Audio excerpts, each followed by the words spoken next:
Okay, so now, on to the chapter. Whoa, chapter 1106 on your side. What do you think about the cover page? Cool. Yeah, There's a long pause. You had to like think about that one, huh? yeah, I just kind of like I ran a poll on this cover story. Like, how What many was the poll people about? would you $1,000 or would you rather be the crocodile? And a lot of $1,000. you choose 1,000. Okay, so I mean That's everyone a chose. $1,000 is a lot of money, dude. Like, don't Yeah, but don't underestimate. Robin, That's like 2 weeks of work right there. Come on. true. I mean, we're both married. I was like, hey, listen, but Robin dressed the crocodile up, so we don't know what that means. But then there, after the memes subsided, Lacosta, which is funny. I a short I think that's coming out. Isn't Lacoste a brand too of like La, sunglasses? Lacoste is I don't know if Lacoste is a brand, but Lacoste and that thing is a brand. It's like it came out originally as like a polo Ralph Oh Lauren yeah, yeah, yeah. competitor. Yeah, and um, I'm a short that's coming out Sunday is talking about how Oda literally has said he loves t-shirts. Like that's just like a line he has. Oh God, Oda loves t-shirts. No way. Yeah, You're no, telling me he people wears clothes? like people don't know That's that nuts, man. Oda like so I you know how He's like there just was he's just a regular guy. a theory there was like a not a theory but like in hindsight of Gear 5 and like Yeah, people looking at there was that Frankie shirt on Zoe where it was like the the Hito thing but it was like an N, it yeah. spells N and the sun, and it's basically like a puzzle like that you'd give to a kid. Like there's so many idioms that are in place and sometimes you don't get them until you have the full context. And so I just displayed that theory, and I have had the conversations. Most of the people were anime people. They were like, "That's so dumb. Like you looking at T-shirts. One Piece fans give us a bad name. Blah blah. Oda doesn't do things that in depth." I'm like, wait, hold on. You can not like the theory. You could not like the thing, but Oda 100% loves putting like subliminal message on T-shirts. He did that with, like he wrote Egghead Mystery, on On Luffy's Luffy's shirt. shirt when he was Yeah, in a kid. Yeah, 5 6 Gomu, like Anchor, the so many things. He wrote Newton, and if that's connected to um you know um what's his face, Vegapunk in any way with like the maybe Void Century stuff, who knows, all that stuff. But and then Ace's shirts, all this stuff. But he also wrote a mini story in Dressrosa, like about a kid being lost and a mom trying to find him, and it was like there's background dialogue and it was centered on a shirt.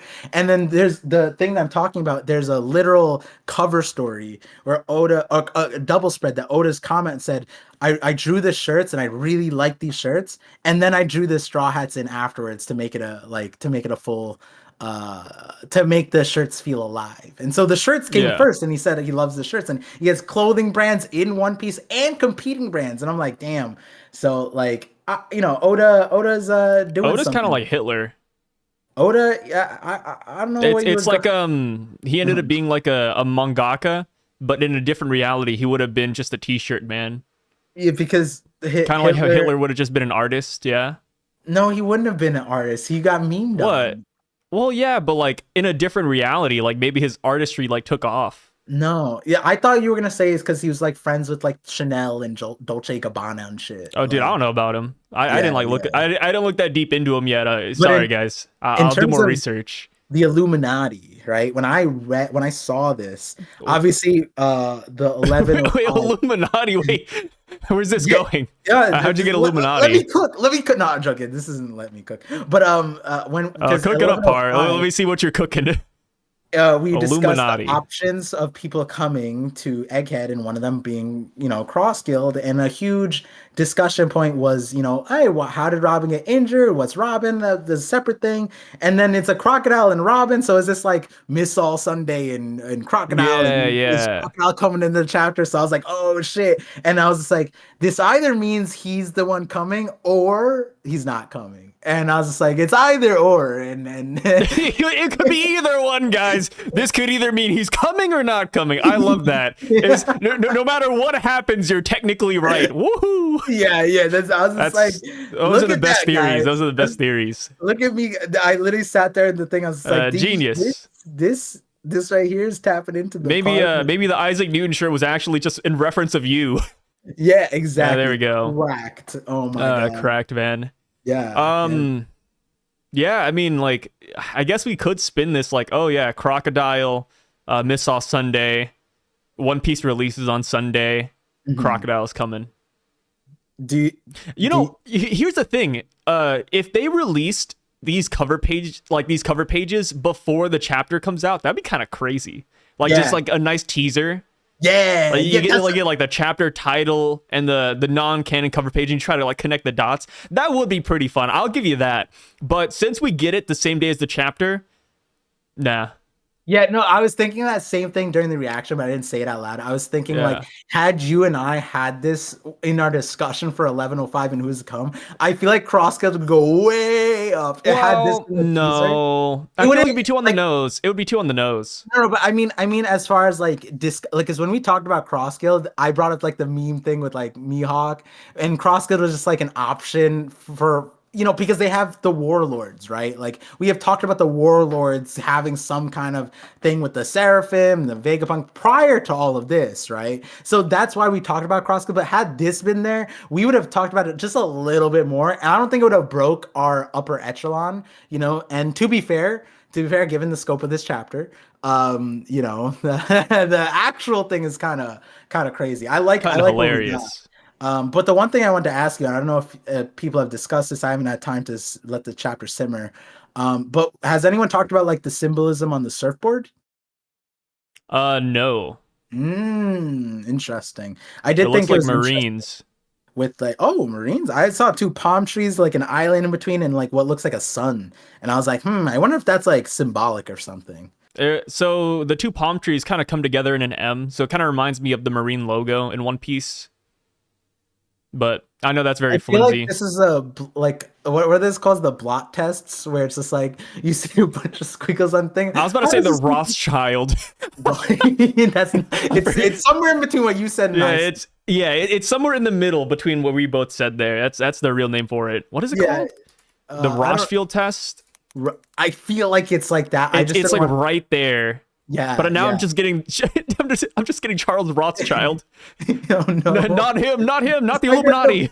type in psychology Um, blot test. Oh no. Blotch ink test. Test. Rorschach. Rorschach. Rorschach. Yeah, I don't know how to pronounce it. I'm not gonna lie, dude. Yeah, the You know, Rorschach. whenever I mess up a word and people are like, "Why does Sai not know how to pronounce this?" or "Why does he pronounce it like that?" I just go back to I'm Asian. Even though I was born in America, I'm like, I'm Asian, guys. It's okay. I don't know what's going on. Yeah. Sorry, we're not encyclopedias and dictionaries. Yeah, I'll use the yellow card right here. It's all right. Yeah. Oh, I was like a sock. Like I thought I went to yellow card in soccer, and I was just like foul. Like So we have 2 hours to wrap this up. We can't go 3 hours like last time. We are on a time limit this time. yeah. But I'm you know what's on your funny? side. I'm on your side on Yes. this. Yeah, we were both on a time limit today. Legitimately. Yeah. I saw a comment last week that just made me bust up laughing. So after the spoilers came out and we realized it was Dorian Broggy, somebody commented and they said, I spent 3.5 hours listening to Par and Sai sell me every single character under the moon except for Dorian Broggy. And I was laughing, dude. He's not wrong. Like, we brought up everybody except for Giants and Dorian Broggy. And boy, do we sound a little bit silly. But to be fair, Oda knows it's a plot twist. He knew what he was doing. Yeah. He set us up good.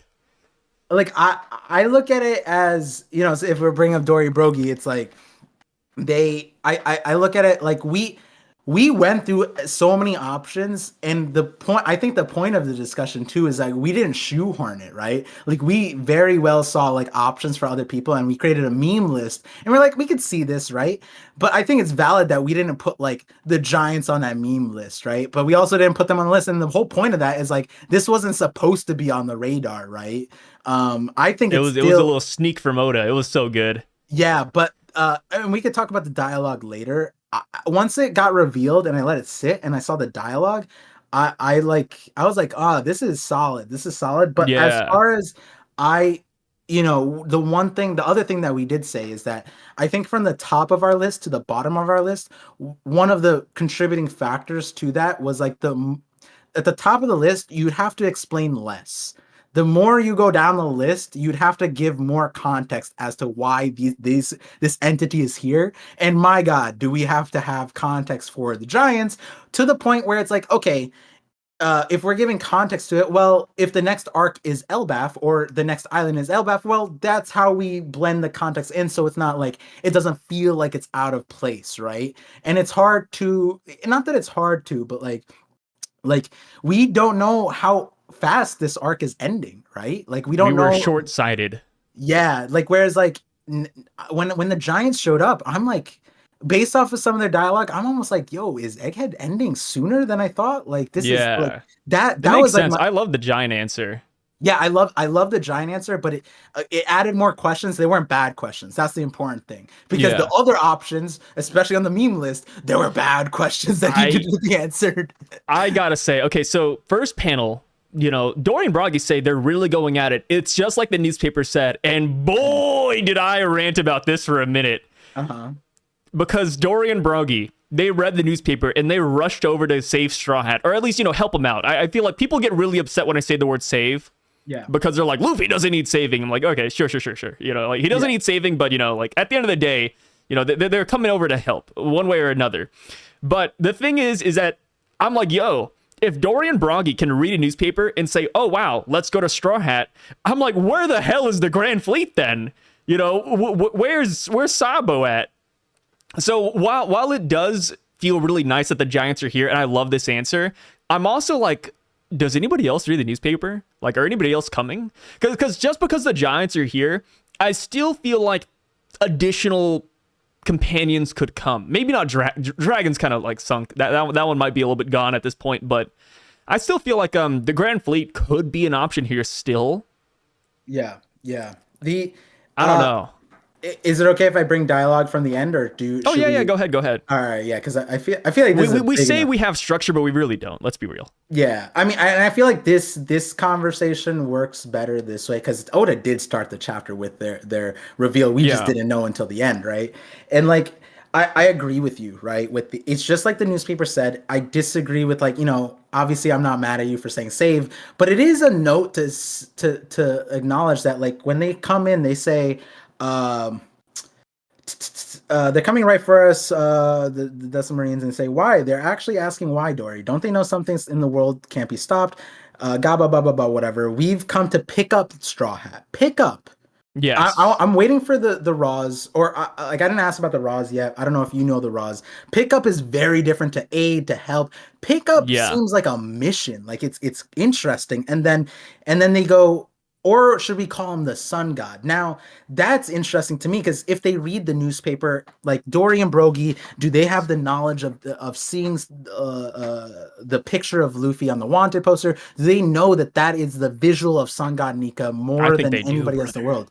And that is an important context, though. That's a question that's going to need to answer. But if you put that with we've come to pick up the Straw Hat, I thought about it because some people also, I think reasonably, brought up like, oh, Shanks sent them. And I thought that was weird because like, why would Shanks send them? I feel like even like they on their own have a reason. They said we're gonna pay back the Straw Hats in Little Garden, right? And like they did the swing, the goldfish thing. But like, as far as when I forget when this came up, but like people in recently or in the last year brought up like Luffy and Kid and Law did the Giants a big favor by taking out Big Mom, right? Yeah. Like there's a huge notion there too. We don't know what kind of context they're coming in with. And I almost felt like when I first read this, I understand Shanks is there, but I also feel like would Shanks even like if Shanks read the newspaper, like you said, like Sabo, why isn't like other if we're reading it like people read it and they need help or need saving or whatever the context is, wouldn't Sabo, who said like I'll come to your aid whenever you need, wouldn't he show up? And if that's the case, then like, yeah, we're gonna get the Grand Fleet, we're gonna get the Revs, all that stuff. But Shanks was on Wano and he's like lackadaisical, he's not trying to put his hands on I don't think Shanks. I don't count Shanks as a character that would come to Luffy's aid. Right. And so for me, I'm like, if the context is Loki, Loki ordered them and it's like, yo, this is Sun God. Like he has like, you know how all the royal families have some Yeah. kind of like ancient knowledge, and also it's just easier for the This is giants to their have. deity, bro. Like they gotta Yeah, save them. Like the giants have the winter solstice festival and they celebrate the sun. So I right. feel like the giants are just inherently tied to sun god Nika. So that's probably why they want to pick him up. And apparently, don't quote me on this. In the Raws, they don't say we've come to pick you up. They say Ooh. we've come for you, Straw Hat. Oh, see, and that's the other Which I part. mean is kind of this. It's like the same thing, but Right. it's It yeah, could be a little bit more vague, obviously. yeah, Like I mean, the we've come for wait, we come for you. yeah. So like again, don't quote me on this, but as far as Japanese go, I feel like there's several ways you can say that phrase, and the ways you say that plus the context would tell you like are we're coming for you aggressively. We're coming for you protectively. We're coming for you like as a like how Kizaru said like You an can even use it corporate sexually as fashion, well. whatever, right? The context is really important because like yeah, like if they're coming, someone said in the chat, and I didn't fully see this because I don't have the full dialogue yet, but they're like, yo, maybe they're coming to take to reclaim Nika. Maybe that was the order Loki gave. We don't fully know, but I am leaning towards like I feel like the I think way Luffy's a this, celebrity, bro. yeah, Luffy's a celebrity 100%. And I feel like the way this is showing out is like, this is like possibly the entrance point of like a Loki of the royal stuff. And like, we just need to see how Dory and Brogy interact with the Straw Hats, right? Because, um, again, the Shonen Jump editor added at the very beginning, are they coming friend or foe? But it's like, what if they're coming as neither, right? Like it might not be friend or foe. It might be as a complete third party, kind of like how a Blackbeard would be, right? I don't know. I see when I see Dorian Brogy, I do see just a friend. Yeah, Like yeah, that's fair. That's even fair. if I'm talking out of my ass when I say this, but I feel like even if Loki ordered them to kill Luffy or do I whatever, don't think I do kill. feel like Dorian Brogy would just be on Straw Hat's side. Just Yeah, because they owe them so many favors at this point with Oimo, Kashi, mhm. with what happened on Little Garden. Like, they And really then just owe Shanks. Straw Hat. Yeah, and then there's Shanks connection. Yeah, Like, there's just yeah. so much going for Luffy that I can't see Dorian Broggy other than like, anything other than an ally right now. Right. And that's where like that's why I'm saying like I don't see them as a foe. I don't Yeah. I don't think there's a much of a world where they're a foe, but I do think that there could be a world where they're not exactly friends to the Straw Hats as a whole. Because at the end of the day, they're coming for if they're coming for Sun God, if that's the thing, then who are the other people to you know what I mean? And if they No. need Well, no it's the no I Straw mean Hat crew, though. right for Dorian Brogy, Yeah. they care, right? But if Yeah. for the royal decree, if there was a royal decree, that might change things. And we have seen a few times where like there is like a mandate of sort that like kind of gives characters outside of the Straw Hats certain like prerogatives that are like puts them not antagonistically against the Straw Hats, but like like kind of like not lukewarm, but like Yeah. yeah. So and that's the other part of the culture of Elbaf. We've headcanoned a lot about it and we've had glimpses, but we don't really know like anything about them. But they're coming in guns blazing for Sun God. They know the Sun God. That's crazy, right? We haven't seen that on Wano technically, Fisherman Island technically, right? The royal people, Alabasta, they don't really have these this kind of knowledge. So like the Giants have this, and this is like this might be a very I don't know like aggressive come through, right? Like this is might be the first entity that's coming toward Luffy, knowing full well what he is. The Straws don't. Luffy doesn't even know what he is, right? But these dudes Yeah. do, and that's kind of scary. It's pretty cool. I like it. Yeah, yeah, I like it too. I like. Yeah, I have a question though. I have a question What's because I up? mean this is irrelevant. In the last panel, what is happening? Like, In the where are the last panel? giant? Yeah, yeah, like the giants. I see the ship. It's like sliced. Are like the giants? Are they sitting on the ship? Are they? What is happening I think they exactly? jumped in the water. Are I they think they able jumped to in the water stand? and they're just so damn huge that they're standing. Yeah. But like we see his kneecap, don't we? He's like crouched. Don't we see Brogy's kneecap? Oh God, you're right. Yeah, we see his kneecap. Yeah, Oda, I don't know what's going on here, man. Yeah, I was like, Um, like in the Huh. reaction, I couldn't divulge that, like, hey Yeah, guys. yeah, they're not exactly yeah, I mean, I don't think they could stand on a ship, right? I don't know. I mean, they came on a I ship, don't but know they're. what's happening. Someone said in my chat, he's like, "Yo, their toilets on their ship must be massive," and I'm like, "Yeah, you're right." But like, also, what's happening here? Are they standing on the ship and they sliced it like this? Like, what I just don't get fully what happened Maybe here. maybe his leg's about to go in the water.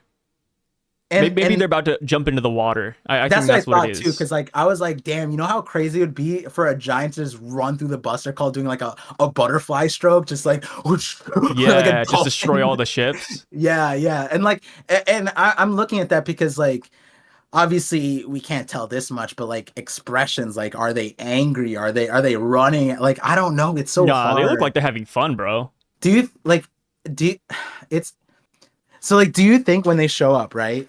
What's up? They're gonna take out like pacifistas, or they're gonna run fade with I Kizaru? mean, we'll talk about that when we get there. Okay, okay, okay, Yeah. okay. But Yeah, also saying they're gonna, I mean, the pacifists are on our side, so there's no reason to take them out now. yeah, yeah. But as far as like just last thing on this part with the What's Dorian up? Broggie thing, um, I after seeing this, and again, this one I did get the raws checked, and it's not a huge thing, but when the Giants in Mother Caramel's story, they said that like the Giants inflicted terror on the world, and so like that's why they were going to execute those giants. They're like, don't you know the terror that the Giants like that they inflicted on the world? And so that exact wording was what was said at the news. Like the next day, the world would be the shock was surprised or whatever about the shock that was inflicted on the world or something. What was the exact word? Wait, I what? forget. Wait, Yeah. what are you talking about? 10 let me see 1078. So 1078, they said the resolution of this incident the following day would inflict a kind of shock the world never saw coming. And so now that Dory and Brogy are here, I feel like they're the shock that the world sees in the newspaper, that the Giants are mobilizing against the world after a century of them being recluse and Mm. not being operating. And that the again, I know I was being a little confusing because in the reaction I had to pull the chapters, but I believe it's 866 where they say the guys say Mother Caramel's trying to stop it, and they go, after the terror they've inflicted on the rest of the world, they're like the whole world is watching the execution like it's Ace, like it's Gold Roger's kid, and they're trying to execute him because that's what they inflicted. And I'm like, it's crazy that Oda used the same wordage that he did here, and I feel like that's a completely valid thing because I was going back to even King Stelly. Him being a king, right? Obviously, we don't regard him as smart, but he's higher up.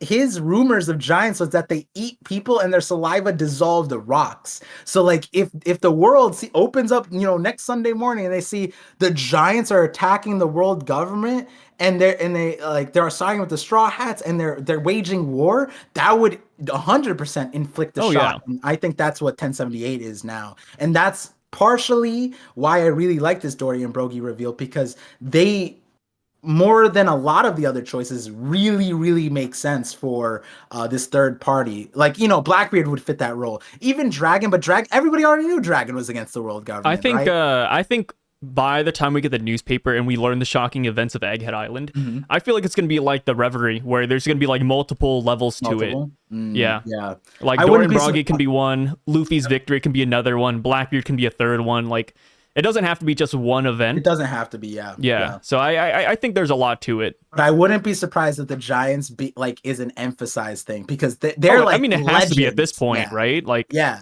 Like people if don't the know Giants Giants aren't exist. mentioned in the newspaper, it would be just propaganda. I don't know, like Yeah. news suppression at that point. So yeah, I mean the Could you Giants have to imagine? be in the newspaper. The Giants ally with the Grand Fleet? That'd be wild. Like everyone would be like, "Oh my god!" And then I think it's in this chapter. Yeah, I think it's at the beginning of this chapter where they I really like this thing because like I'm on this, like a lot of my videos are talking about how rumors start in the One Piece world, and we received a lot of the rumors without the context. And so Oda likes to break down those rumors and show us the reality after we get the context of like, certain characters like an Odin or a Kaido or a Big Mom. And here the Marines are like, what the? He already digested all that food. He may gobble us up if we get any closer. Is he even a human? So now like Luffy for the Marines have this like rumor that could spread of this inhuman person that eats people, like it, and that could be of Luffy, and then you tie it back. The Giants already have that rumor of eating people, so it's like, oh my god, it makes sense. They all eat people, and then the world they could spin it like the man eating alliance has come together, like some shit like that. But it was just crazy because that's the rumor that we received of the Giants in chapter I think 907 or 908.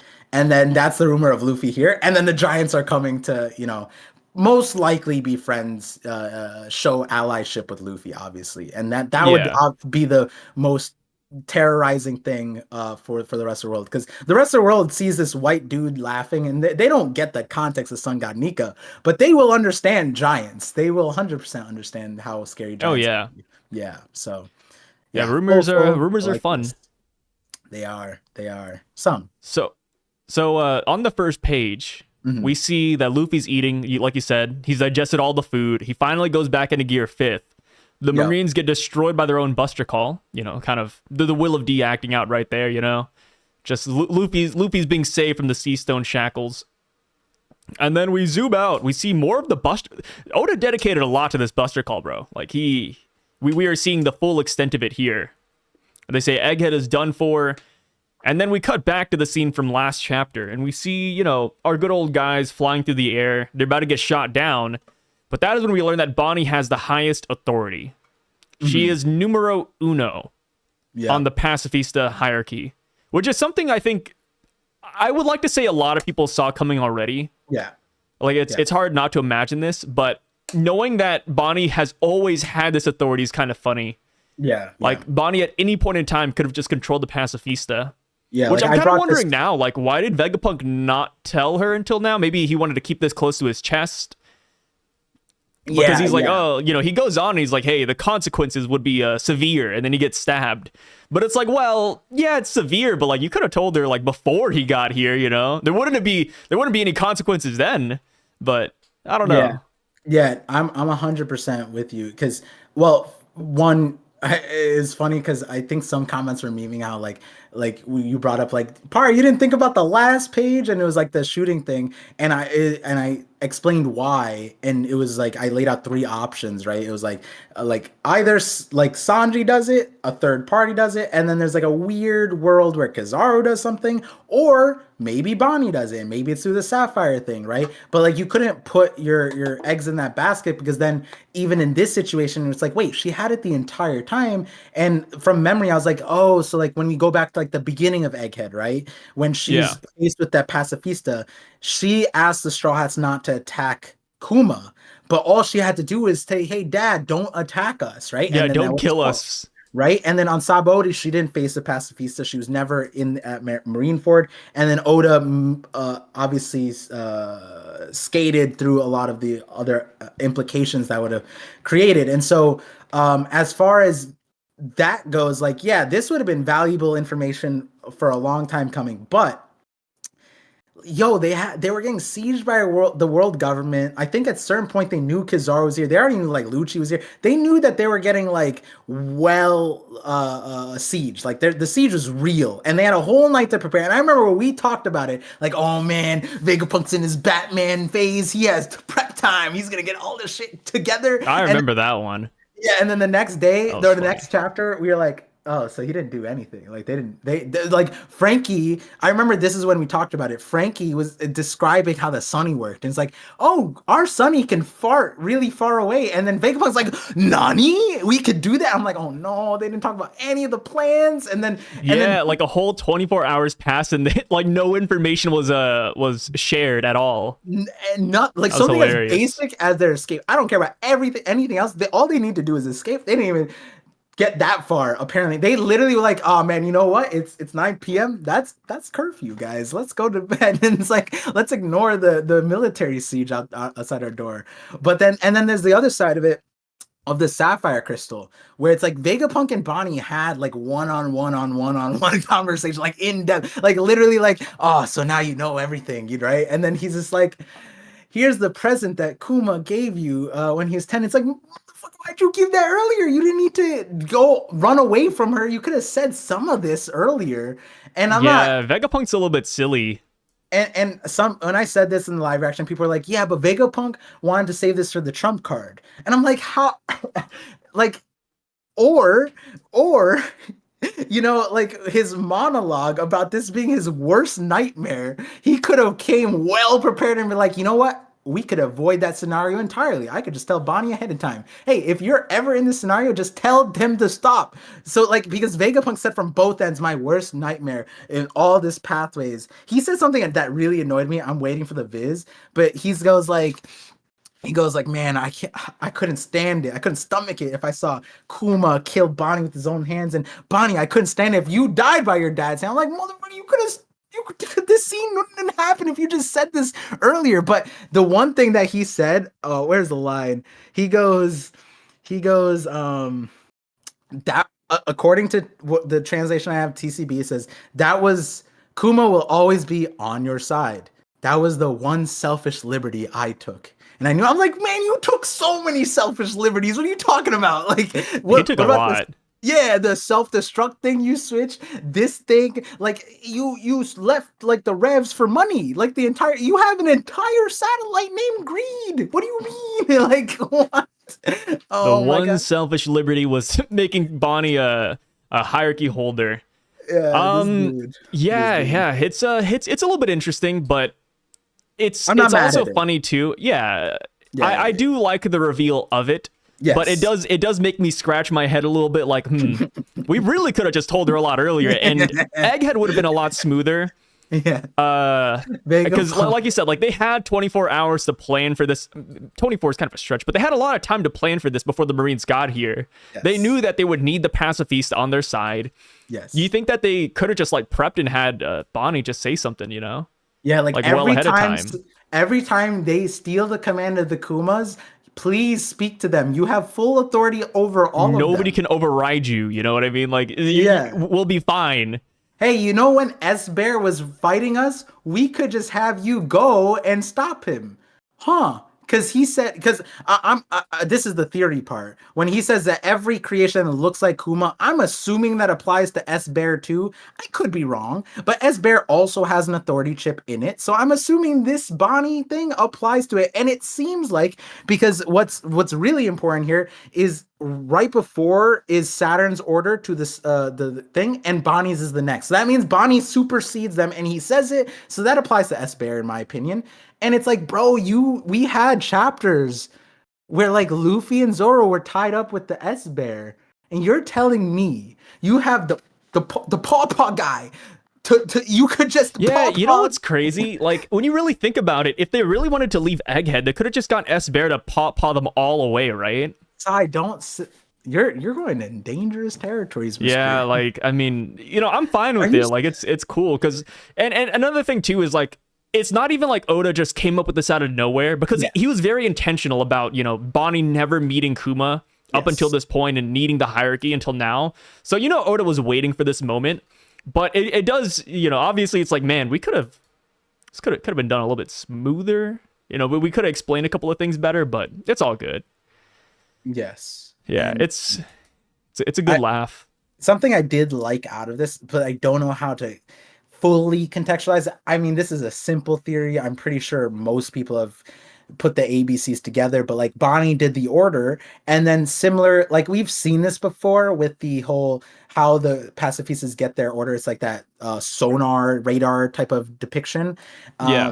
This is kind of similar to Poseidon. And so now she has command over 50 pacifistas that like, hey, if you were to conflate to like, Kuma being a Vegapunk-esque creation of a living thing that got turned into a cyborg and then cloned or whatever, and the Void Century has things beyond what Vegapunk can do, Vega Force to Iron Giant comparison, then maybe, and we've seen Vegapunk mechanize sea beasts, then maybe the Sea Kings have a similar thing, and there's some kind of contraption within Poseidon that allows for a similar reaction. I guess the only then question is like, the difference is Poseidon can speak to the Sea Kings, like have a full conversation, whereas like, dude, does the Kumas just like stare dead into Bonnie speaking to her dad as a pacifista would be kind of cursed. Yeah. Like imagine she goes up to a pacifista, she's like, "Dad, tell me you love me."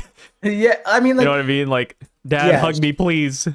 And then the other part is it's like what I think, like at the end of the day, right? She for 2 years, and this is one of the most my favorite parts of this chapter. It comes later, but like, or even of the arc too, comes later. But it's like one of the problems that we were faced with last week was like Bonney had been searching, or not last week, 2 weeks ago, like when Saturn was like, you don't, the Nika thing, right? And like you lost belief, and she had set sail for 2 years looking for Nika, looking for Kuma, and then the Nika thing aside, with the Kuma thing, she sees Kuma on Marineford, but not Kuma. She sees a legion of clones, and it's just like, imagine like you're chasing after your dad and you just see like bastardized versions of your dad. That'd be kind of cool, dude. Like if I saw like 50 versions of my dad pull up in a war, I'd honestly be kind of hyped. I'd be like, yo, like that's nuts. And that's the difference between you as an adult, and your relation with your father. As like a kid, Bonney. that might be a little bit scary. I don't know, but as a kid, I was kind of wild though. Yeah, so maybe that would be kind of cool.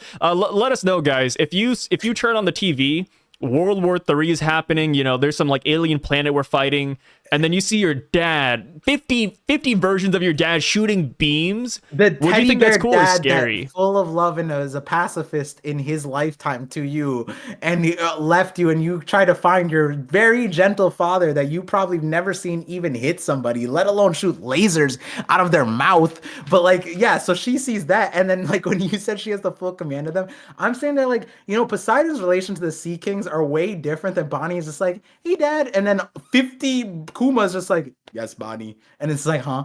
Like, I would you command, like, if you were not you, if you were Bonney with a 12-year-old girl, loving father, that kind of, put yourself in Bonnie's shoe, would you be like, hey, like, we could get rid of the other ones now that I know, like, you're the real one, like, we could, this kind of shit doesn't need to happen, right? Like, would you do that? Would you self-destruct the other Kumas? Or would you keep no them? I'd keep them. You keep them if you were That's my Bonney, dad's legacy. No. That's her dad's legacy. Like her dad died to make the clones, and we have to remember that Kuma. No, that's Vegapunk's legacy. His legacy is Luffy. Well, and yes, Bonney. but at the same time, Kuma like was under the mindset that these clones would be used for good, that they would protect people. So now, Bonney instantly might be like top one supernova crew. Because so the pacifista here are just 50 of them. Like she could just go around the world and just pick up pacifistas. Like, because there's a whole bunch more like Marineford, and I'm assuming on like random Navy ships. These are Mark 3s. There's Mark 2s, Mark 1s. Yeah, exactly. Like Bonney has control over all of them. Yeah. So I think Bonnie's pretty damn packing now. And who cares about the Seraphim are big, of course, but like, even if she just has S-Bear, that's still massive. And even if she doesn't have S-Bear, I don't think it matters, because if the Seraphim have personalities of the people to have DNA from, S-Bear is going to want to be with Bonney. Like, even if she doesn't have hierarchy, I don't think it matters, because it's like S-Bear is going to want to be with her, like how the Boa Hancock wants to be with Luffy. Kuma's going to be like, yo, where's my daughter at? Minus Luffy. That's it. Bonney with all the pacifistas around the world versus Straw Hats. Who wins? Probably the Straw Hats. All the pacifistas. Lasers. Probably the Straw Hats. They have the Pawpaw Fruit too. We have to remember that literally post time skip Saboti Straw Hats, like they literally one hit the pacifistas. Those are Mark 1. Well, yeah, but right here we have 50 Mark 3s. Yeah, and Doll one shot one of them. And Doll one shot him, and I like to imagine our heavy hitters like Jinbei, Sanji, and Zoro can one shot the Mark 3s as well. If Doll can do it, they can do it. Yeah, that's fair. That's fair. So I think the Straw Hats would beat Bonney and all the pacifista, and even you could throw the Seraphim in there too. I think we'd win. But all the other crews she'd wipe, right? Yeah, she'd wipe a lot of other crews though. Yeah. Like sheer numbers, but if Zoro and Sanji are like 1-2 tapping a pacifista post time skip like immediately, Gear Yeah. second Luffy waxes a Pacifista with one hit. Yeah, they're done. They're cooked, dude. Oh man. But for Oh any other man. pirate crew, yeah, they're done though. Like they can't beat Bonney at this point. Yeah. And then not to mention if Bonney gets like a Sun God Nika upgrade after this chapter, yeah, dude, like she's True. pretty high up there. True, She's true, looking pretty damn good out of the supernova, right? Like Law and Yeah. Kid look great still, in my opinion, even though they lost their fights. But Bonnie's up there, you know. She's not exactly like a Hawkins or a Pooh. Who else? Like Capone Beige. Like those guys are kind of trash. If we had like just the ones on the island, right? If Yeah. we substituted Bonnie with Law against Blackbeard, would she make it out? She'd make it out, right? No. No, I mean Law it's just one monster Beppo. You don't think like 50 Mark IIIs could do it? Oh, Bonnie and all the Pacifista. Yeah, on the island. Bonnie and all the Pacifista versus Blackbeard, who would win? Like, and in the Law situation, in that same Law, because you were saying like Law and Kid were looking bad. I was like, I wonder what happens if Bonnie was put in Law's situation. Would he make it out? Would she make it out? I don't know. Yeah, that's a tough one. That's a tough one. I mean, it's not. I would. Tough Like, one is a weird one. It's hard to it's wrap your weird because mind we around. haven't like seen the Mark IIIs go all out like in a 1v1 battle like we did the Kuma Pacifista in the beginning Yeah. of like Saboti, but I feel like Blackbeard would just liberate them or black hole them. Like I don't know if he can or not. If Blackbeard can black hole all the Pacifista in one hit, then I feel like it goes to Blackbeard easily. Can Kuma reflect the black holes? That'd be crazy because he could reflect the stuff. But what about black holes? That'd be wild. But as far as the Mark IIIs, I'm glad multiple times in this chapter to move on was like the Buster Call was correctly fodderized, right? Like yeah, we were laughing at the Buster Call last week. We're still laughing at it this week. Yeah, the Mark IIIs turn around and instantly like ships are gone left and right. Did we talked about it last week too, how like the Pacifista are perfectly lined up around the coast. Yeah. So now they're just actually gatekeeping the island. It's so silly. They don't even need to laser them. They just put the bubble shield up. Shout outs to the people who are hyping up the Buster Call. And here's the thing, like somebody mentioned like our Buster Call is just not threatening. That's not the case. Buster Calls are threatening, but not to the Straw Hats. Like that's just how it is. Like yes, if these were civilians, if this was Lelucia, they'd be dead. Like let's cut to the chase. They'd all be dead. They'd be cooked right here. But the Straw Hats just outscaled the Buster Call so hard at this point. It just really doesn't matter. Yeah, and it's not even just Straw Hats. Now it's like we have a direct line of like Vegapunk being like, just for Luffy, it's a tame problem. Just for Sun God Nika. Yeah, and I'm like, he's got cannonballs, dude. Now you add his crew. Now you add the Pacifistas. Like that was the entire conversation. Like the Buster Call is literally just a placeholder on the island, right? They just wanted the stakes of like, oh, we need to escape the island. Okay, so how do we make that threatening? Let's surround the waters with ships. Now, are the ships formidable? Yeah, sure, but like, I can't count on my hand how many different people in this world could just show up single-handedly and be a threat to these things. And we counted all of them, and we still missed. Yeah, we missed hard. That's crazy, dude. Who's literally like squatting like Korean dudes, like they're doing the Vietnamese smoke on the ship and shit. Like these, oh my god, the amount of disrespect Dorian Broggy, bro. Where were we? Oh yeah, Pacifistas. The Buster Call. Buster Call. Yeah, man. I think I made a review video on the chapter, and I think I spent at least 40 minutes making fun of this Buster Call. Just laughing at how badly planned it is, laughing about how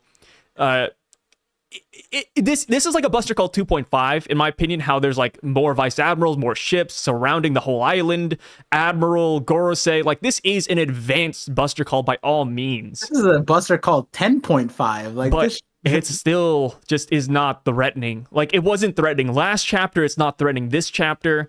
And even then, like the Buster Call, like I don't think anybody feared for the Straw Hats' lives. It was mainly just like, oh damn, the island's gonna be destroyed, we have to go. Like it's not even like a whole thing where it's like, oh, we can't beat them. It's like, no, we just don't have time. But now that the Buster Call is being wiped by the Pacifista, it's like, yo, like, we're fine, we're fine. Like, not even including the Giants, right? Like, if Dory and Broggy didn't show up by the end, I still would think that the Buster Call is nothing because we have the Pacifista. And we've talked about how they could just make a bubble shield and just, be A-okay. Yeah. It'd be like Hands Across America. They're just all like bubbling up together. It's crazy. Like, yeah, the thing is, like, the poor planning and tactics part of it is 100% there, as far as like they announced it because Saturn got hit, by Kuma, and they're like, oh, protocol has happened, let's do the Buster Call. But like, realistically, if they were to use their resources wisely, like, these ships being here isn't useless. It doesn't have to be. Like, there's so many ways that it can go down where, hey, if you're telling me your ships could hit Labo phase, right? Then you could use the ship and you're fine with obliterating the rest of the ship. Why not blow up the island, sit on the ships and wait for them to come out and just cherry pick them? They have to leave. Why not just do that? And it's like, you weren't afraid of the cherry picking anyways, and you have a Kizaru who could just go right through, bring everybody off the island and just blast it, right? And it's like, it's so weird that this is the way it went down when it's like there's like planning by the Marines. Yeah. It's like, what did you think Luffy was gonna do? It's Luffy, right? It's like, the funniest part is that last week we both were laughing at the fact that the Marines said that they couldn't attack the Labo phase still. Yeah, like the minute they said that the Labo phase, it has the dome up and everything, I'm like, yeah, they're done. This Buster Call's kind of goofy. Yeah, there's no, like, I could, if I really want to, I could sit back and think of like a few tactics that would make this meaningful for this current situation. But the problem is the how many steps we've gone into this the situation. The meaning, like, Oda. I think this is what people need to realize. Oda knows that the Buster Calls are pointless. He literally had them activated and had them slaughtered from both ends in the same chapter by robots and then giants. Like, Oda literally brought the Buster Call to fodderize. If this was like, he gave them worse treatment than Kid in that regard, right? A lot of people are like, oh no, Kid wouldn't be brought back just to be taken out in a single chapter. Surely Oda likes Kid. And it's like, no, it's not that he doesn't like Kid. You could say that, but he loves Shanks. And it's like, with the Buster Call, the Buster Call is used to prop everything else up. And the Buster Call is literally down here, baseline, foundational. The Straw Hats don't care about it. They couldn't even kill Polly. Like, yeah, like the clouds don't care about it. Like, the sky, the dome doesn't care about that. Like, none of these things that actually matter care about it. And all the Buster Call was just like something for Dory and Brogy to jump on, do their little squat on, and be like, haha, these idiots. And it's like the same thing. I think every piece of dialogue from the Marines in this chapter has been like the goofiest thing. Like it's pretty good, huh? Starting from like the Luffy thing, they're like, on the count of 3, let's put the sea stone cuffs on. I'm like, what do you mean count of 3? Guys, let's count down his demise. It's like the WWE where like a wrestler's about to like body slam you, but he's like, guys, hype me up. He's like standing on the railings. Like, it's like, brother, just attack him. He's down. Yeah, he goes, pull it together. Don't worry about him being an emperor. I'm like, no, he did not just in the same breath acknowledge the best part. I love that what takes them out isn't even Luffy, but their own Buster Call. Like, that is how much of a meme the Buster Call is. They're like, I get the whole thing where like they mentioned in the beginning, like, oh, the scariest part is that it's indiscriminate. The Buster Call attacks friend and foe, but it's like, yeah, but right now it's only attacking friend. It has not landed on a single Straw Hat.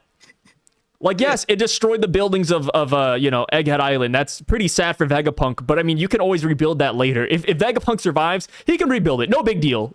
But base level, it has not attacked anyone that they want to kill. It is so... Luffy's right there. It didn't even hit him. Yeah. He can't move. He literally can't move right now. To the silly point where, like, last week, something like sort of out of the way, but it's next that we discussed was like, Vegapunk was sitting right in front of Kizaru and Saturn, and they didn't do anything, right? And that was addressed in this chapter. But I do want to acknowledge, like at that point, based off of the portrayal, it felt like, oh, they're just gonna let the Buster Call handle it, right? Because the Buster Call surely can at least kill a old dude who has no combat ability and has an apple for in the a head. middle of the island, In the not middle even of the hiding island, or anything. who's sitting still. He's not even moving. He's crying because his world is getting destroyed, and he's like on his knees, and they can't hit a still object to the point where Saturn couldn't even let. This was a jump scare for me because the way it was all progressing, I didn't know that the next panel was gonna be a pokey poke. Like he skewered his ass. So and I was like, why? You let him simmer last chapter and then the Buster Claw. Yes, so Saturn finally attacks Kizaru Saturn finally attacks Vegapunk. Sorry, I mentioned Kizaru out of nowhere. Vegapunk gets stabbed because of what happened, right? But because Vegapunk betrayed Saturn one too many times. Like Saturn said, okay, no self-destruct button. Cool, whatever. Who cares? You try to deal with the pirate behind my back. Whatever. Void Sentry. Who cares, man? No big deal. But you gave Bonney hierarchy a woman? I like to imagine that's the main thing. Saturn is just really sexist. He's like, a woman shouldn't have higher authority than a man. And so he stabs Vegapunk. And the craziest part, something that I just gasped at, is that after he gets stabbed, Vegapunk teleports away.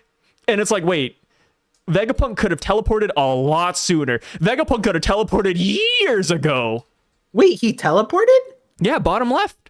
Vegapunk teleports away from Saturn. Kizaru eliminate them, be quick about it. Oh, I thought that was Kizaru. Oh no, that is straight up Vegapunk teleporting. No, because on the right side he's still there. Let me see. You see the thud? Like there's I actually zoomed in on this and thing. There's a Which thud. One? So you're talking about the panel that says Kizaru eliminate them, be quick about it, right? Let me see. That's the bottom left. Yes. Right. Yeah. So look on the right panel, and you'll see right next to Saturn is Vegapunk falling over. It's a thud. Yeah. And then so he's still right there. And then what I took it as is that the Kizaru, the next panel is he's ordering Kizaru to jump up and take out. Okay, so this is even worse for Saturn then. Yeah. Because so the reason why I thought that was Vegapunk teleporting is because when Sanji, Kuma, Bonney, and Atlas show up, Vegapunk is clear. Where did Saturn go? Where is he? This looks worse for Saturn. Just lie to me, Par, and tell me that Vegapunk teleported. Because now you're telling me that that Saturn stabbed Vegapunk and then walked away. Yeah, and then the next time that is even Bonnie's worse. Standing over him and giving him half first aid, like the best. And Saturn should be right beside him. What is going on? Yeah, no. Actually, this is worse. When you said there's no winning here. I gasped too. I was like, "Oh wait, this could save the moment." And then I was like, "Wait, no, that was Kizaru, right?" Yeah, no, you're right. That's Kizaru. My bad. I false info on my part. What the hell? Wait, I don't blame you. Because you see Vegapunk on the floor right next to Saturn. You hear the thud. Yes. And then you go down.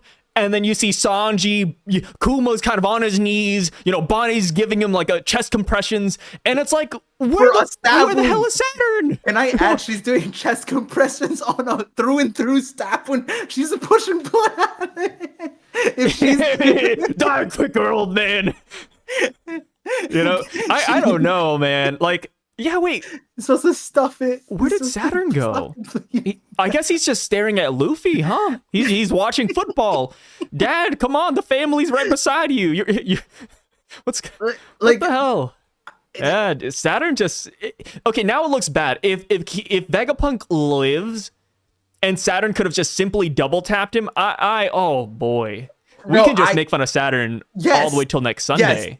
My initial reaction when I saw the stab wound was I was jump scared. And you know how I deal with trauma, I laugh. And so I looked at this, I'm like, oh my God, he missed how do you be a man of science and you missed the heart, dude? You had the back of the dude and you went on the right side. Do you not know how a human body works? And then I was like, why couldn't he just gattle? He has 8 other legs. He could have just did a poke gattle. And then I asked the chat because maybe I'm biased, maybe I'm crazy. I'm like, like, Vegapunk lives this, right, guys? And they're like, yeah, he's Hey. Saturn is a man of science, not a man of logic.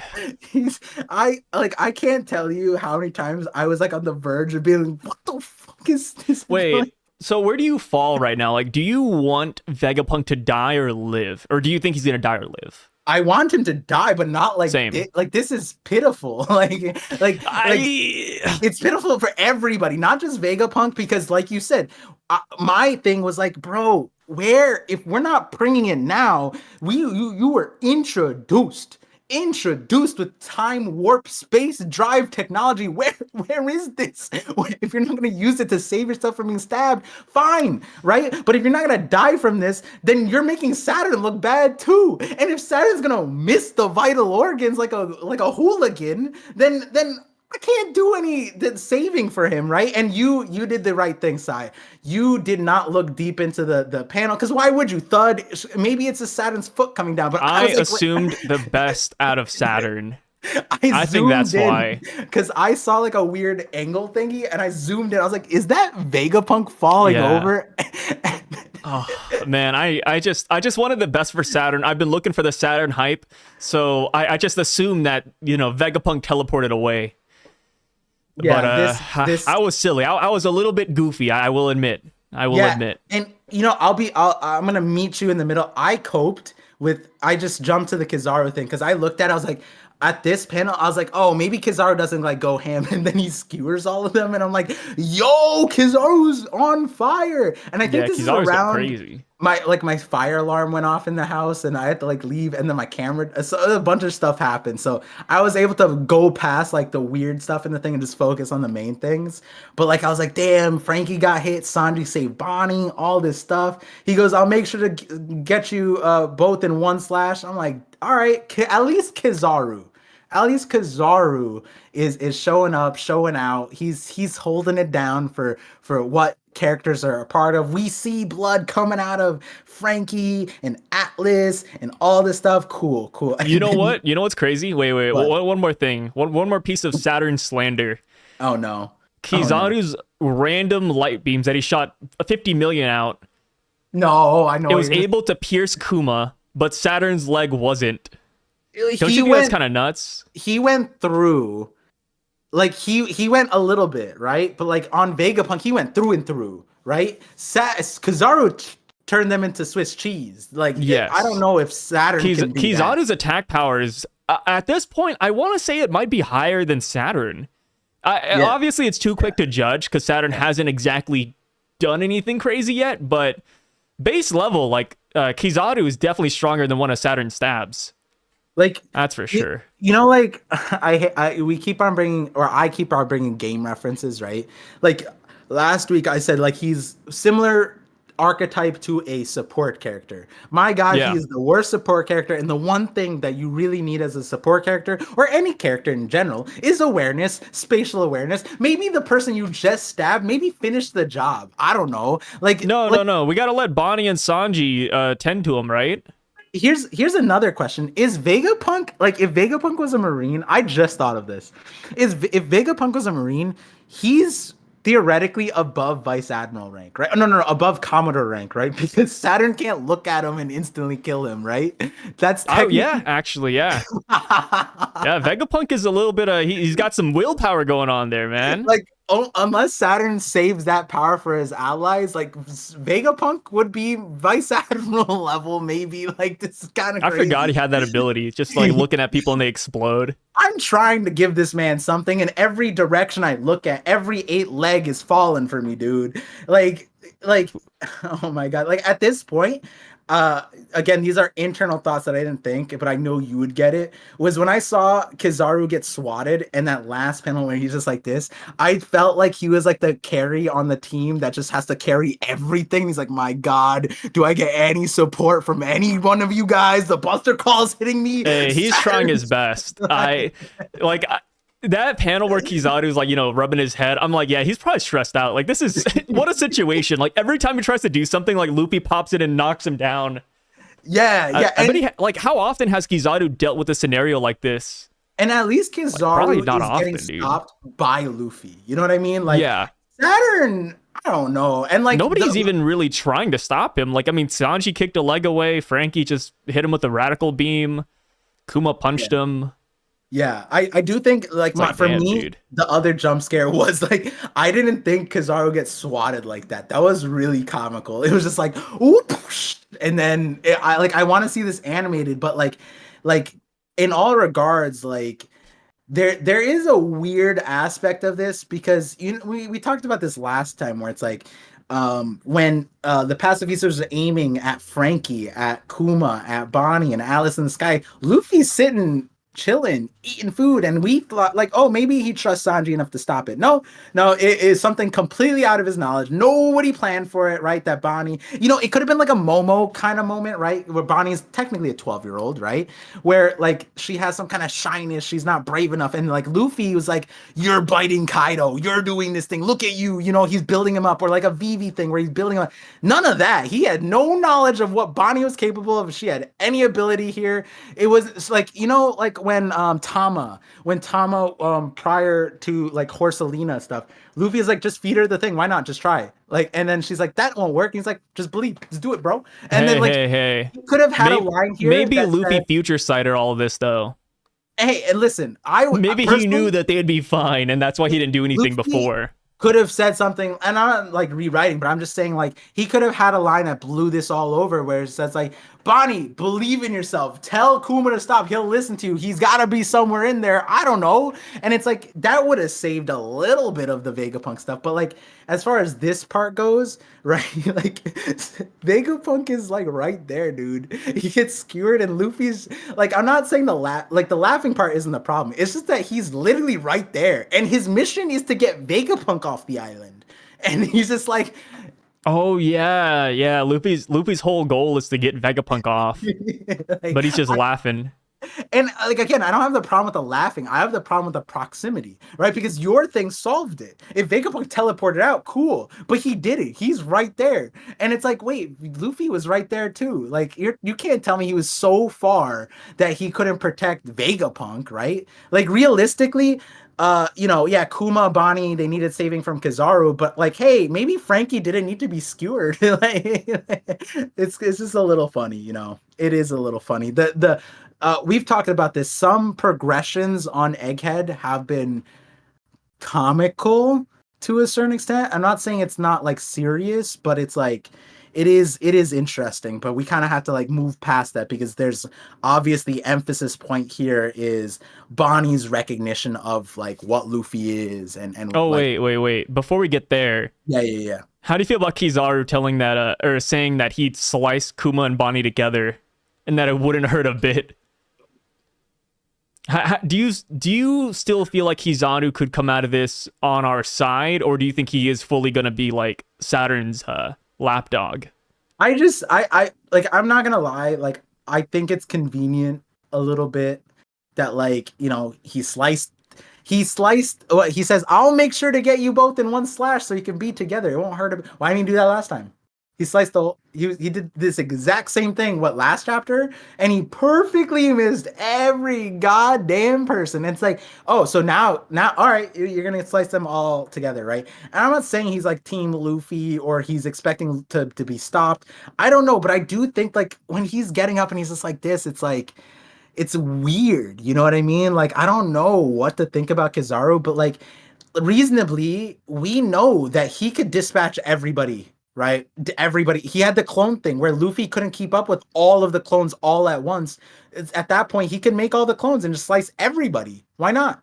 Why is he just like manually running up himself with the sword, doing all that? And even then he's like, he skewered them, and then he's like, I'll make sure to slice you both. So it is an odd thing. I don't know if he's on our side or he's like throwing like Fujitora, right? Because like Fujitora wasn't a direct ally until the very end of the arc, right? Because he needed Straw Hat to do something, and he couldn't be the person who did it, right? If Luffy lost, Fujitora also lost, but he wasn't actively helping Luffy per se. I don't know if that's what Kizaru's prerogative here is, but like, when I read this though, I'll be fair. I do think he was serious. I feel like if Luffy didn't stop him, I maybe think he was serious. Yeah, I think he would actually just end it here, right? So I've always been on the boat that Kizaru is serious about killing his friends right here, but Yeah, I believe that he is happy that Luffy stops him. Like yeah, Luffy is strong enough to like combat Kizaru, knock him down. Like when I see the panel of Kizaru like rubbing his head, I bet he's like, yo, like, oh, I almost fucking killed these guys. yeah, yeah. And like, I've never been on the mindset that Kizaru is necessarily throwing. Like, he's not trying his hardest against Luffy. But I yeah. think he is happy that Luffy can beat him No, and no, I like think he is subdue trying his him. hardest. I think it's like Yeah. Fujitora at the end of Dressrosa, where he literally could have just ended everything, just dropped everything on the island. And again, like Luffy maybe survived, but all the ships would be gone, everything would be gone. Most of everyone would be dead from that. And it's like that's not Fujitora fully trying, but he's being serious with that motion, and he didn't drop it because he needed to see something. There was a goal on his end of like, all right, all the civilians are, that's the exact perfect scenario that saved Luffy, right? And like maybe Kizaru has the same thing here where it's like we don't know what Kuma told Kizaru of Sun God Nika, but like, hey, if Luffy is the legends, then yeah, surely he can save us from this situation, right? He would be able to stop me from like doing this if he's really Sun God Nika, and this would be the way to bring him out and stop the situation, right? So it is a weird thing because as much as we know about Kizaru, we don't really know anything about his relationship with even Vegapunk or Kuma. We only saw like minor parts, but like as far as his side for the Marines, we went into this arc also not knowing about his ties to the Marines. We don't know his backstory. We don't know his personality. When people saw the corporate slave thing, that was a whole debate about what stance Kizaru has, and I think that is significant because there's plenty that can go back into Vegapunk's backstory and Kizaru's backstory that can like redirect these actions and like, oh, this makes sense, this is why you're doing this, is your sense. It's unclear to us, but it's like the clarity, it could still be unclear at the end of the day, but the clarity could make sense with the context, and we have like almost zero of the context. To the point where it's like what, there was a scene where Kizaru was scolding Vegapunk for like being so reckless about like, hey, the Gorosei are listening into everything you do. Why are you doing this out in the open? It's like, so what side are you really on, Kizaru?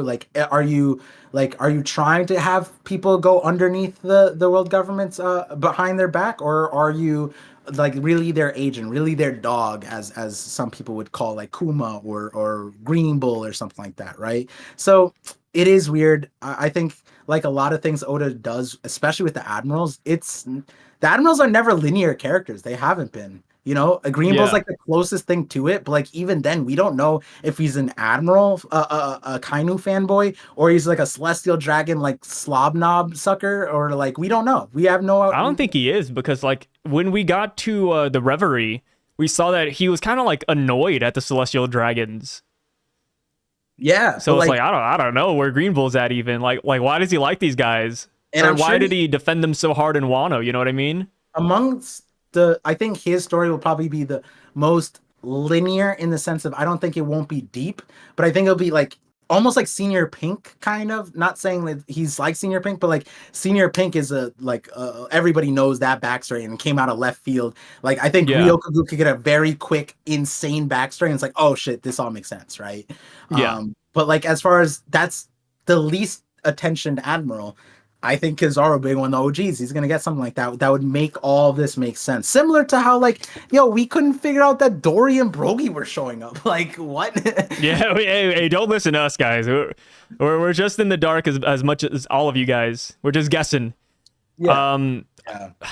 Yeah. So, what's your bet now? Do you think Kizaru is still gonna switch sides or be like on Team Vegapunk, or do you think he's gonna follow through with the Marines all the way? Like, Do you how do you remember? feel coming off of this? I think I asked you this a few weeks ago, and you Yeah. said like it's all gonna happen this arc, and that's where I was surprised because I was feeling this is the start of it, and it would happen later on that they Yeah. would you would turn. But like I do think that this is like there we're gonna I feel like we're gonna continuously get like vague actions where like, hey, he got directly ordered by Saturn, he can't, Saturn's right there, right? Like when Saturn when whatever, when he said he's a corporate slave, well, he's saying that right in front of Saturn, so like he kind of has to, right? And so he got directly ordered by Saturn right here, so he kind of has to, right? And but like whenever he can, I think he'll continuously be that vague thing, and the debate will continue. And like it might be. I would be. I feel like I'm on the side that eventually, yeah, he turns. I feel like a lot of people believe that outside of even Egghead, like there is going to be like some kind of civil wars. The admirals are going to turn. Just which admirals are going to turn. But I do think at the end of the day, people think even Akainu is going to end up going against the world government at some point, right? So I wouldn't be perturbed if Kizaru is in that boat too. We just need to know what's going on with Kizaru, right? So that's where I'm at. Yeah. I maybe So not you think Egghead. after this arc? Yeah, like sometime after the arc, like we see some like kind of like with Smoker, it's a long stew. It's stewing up, and then with Fujitora, we got more insight with Smoker. With Kuzan, we got more insight with Smoker. I think it's similar to that, where we see stepping stones of how people on the other side, on the Marines, come together, and then like they outside of Kuzan, but like they create a force. They're like, you know what? We didn't have the power to dismantle the system alone. And like Fujitora's like doing the reverie stuff, and Smoker's like, yo, he did something I couldn't even imagine myself doing. Reasonably, that makes Smoker an ally of Fujitora. So when Fujitora goes against the world government by the or the Marines by the end of it, we'll see like someone's gonna stand up, and then all the people that trickle down, they're gonna band together, and you're gonna see a split. That's something that like a Garp, like in Marineford, if he had that, it would have happened then, right? I think that same kind of thing will happen there, except this time there'll be a group prepared to follow suit. And I do think that like if Fujitora is the one who leads it, I think Kizaru is gonna be foot in step right next to him. And it's like Yeah. activities like this that will further cement Kizaru on that side, because it's like this is personal to him. We just got to know how personal. And I think it is personal, because it's Yeah. like he at this point we could call him Vegapunk's right hand man, because he was there a long time ago. They adopted a kid together. Yeah, they were together for a long time. Yeah. Back when Kizaru was just a vice admiral. Yeah. Yeah. But yeah, I'm still on the boat that I think it's gonna happen at the very end of this arc. Mm-hmm. Not later on. I feel like it's gonna happen here. I just feel like the stakes are so high for him. But I mean, then again, Vegapunk got stabbed, then he's still going about his duty. So, well, we'll see what happens then. Here's another thing to weigh you on the other side, right? I think a lot of we had talked about this. It's like if Kizaru defects, right, or causes some mutiny or disobeys, right? Obviously, he's gonna get fired. We talked about that with Lucci too, right? Like, Yeah. Lucci had to do something to be on the side, and then he leaked the plans, right? And so on that front, we've seen Vegapunk put so many things past Saturn, like literally his pet project. Saturn's like, oh, self-destruct. Oh, this, I'm a man of science. You could never get this past me. It's like, we also have to lay it down. It's like, the measurement of Kizaru staying with the Marines is contingent of Saturn recognizing a betrayal here. And to this point, I think if it truly is that Kizaru is on the fence about it, I think he's doing a good job selling it to Saturn that he's on that side enough so that if he continues this way, he could stay in the Marines and Saturn wouldn't know. I think if he continues this level of He'd like get a promotion. yeah, like Saturn at this point, and Saturn doesn't have a reason to think like he gave him a pass last time, and then this time it's like, what's Saturn gonna do, right? Saturn can't. I don't know if Saturn can do anything better than Kizaru at the moment. He barely killed Vegapunk. Like I don't know, right? So that's another weird. And Saturn thing. hasn't even tried to fight Gear 5th. Yeah, like a lot of Kizaru turning for me is contingent on like Saturn's perspective, and that's another character. I'm just like, what is going on with this dude? Like, I don't know. He's like, I'm gonna kill you. Baby throws Bonney onto the ground. Like what? He didn't even crack the floor. We're talking about top tiers. He can't even crack rubble. Like what? What? The Buster Call is Hey, stronger the than him at floor is that point. hard. Yeah, like I don't know. I don't know. It's crazy. It's The crazy. funniest part is that after Kizaru gets hit, you can see like the drum sound effects playing in the background. Yeah, yeah, I yeah, dude, yeah. when Luffy turns Gear Fifth, I know people use it to like meme on him, like, oh, Gear Fifth kind of sucks. Hmm. I don't have any like strong feelings whether or not I like or dislike it. I'm kind of in the Hmm. middle. Like it's not bad. Hmm. But I do really think it's hilarious when Luffy starts laughing because I just imagine like a kid laughing at you in an online lobby. Like Yeah, he just yeah, yeah, beats you down and then you hear the ah ha ha ha ha. And then he's yeah. like, let's have some fun. And then he has like a theme song. It's like you're going into like Mickey Mouse's clubhouse or something, just getting the absolute beat down. I Yeah, think and it's then super hilarious. it's like getting smurfed on. Like he's like Yeah. smurfing on everybody here. Cause like at the end of the day, like he's not pulling out a Bajran gun. Someone said that in my chat. It's like, how does it feel that Kizaru just got up from a Bajran level attack? I'm like, hold on.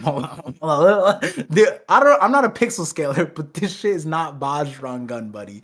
And I was like, that's crazy agenda. But like as far as yeah, Luffy in his the feel for me, I agree with you, and it's like a tonal shift, right? Because it's like this desperate, terrifying thing, and you hear this menacing laugh. That's like, yeah, it uplifts you, but if you're on the other end of it and you're like trying to be serious, Yeah, dude. that's terrifying. Imagine you're Like, just a Marine. Like, imagine me and you were Marines trying to capture Luffy, and yeah, then he teleported away. And then you hear ha ha ha ha, and let's have some fun. And it yeah, just and then the it's like entire like end of stage it'd be attack on crazy. Titan happens on Egghead where the entire island starts shaking. And it's even funnier than that. It turns into a bounce house. They Yeah, didn't yeah, even it's like a bounce comprehend. house. Like we start bouncing up and down. Like what the hell?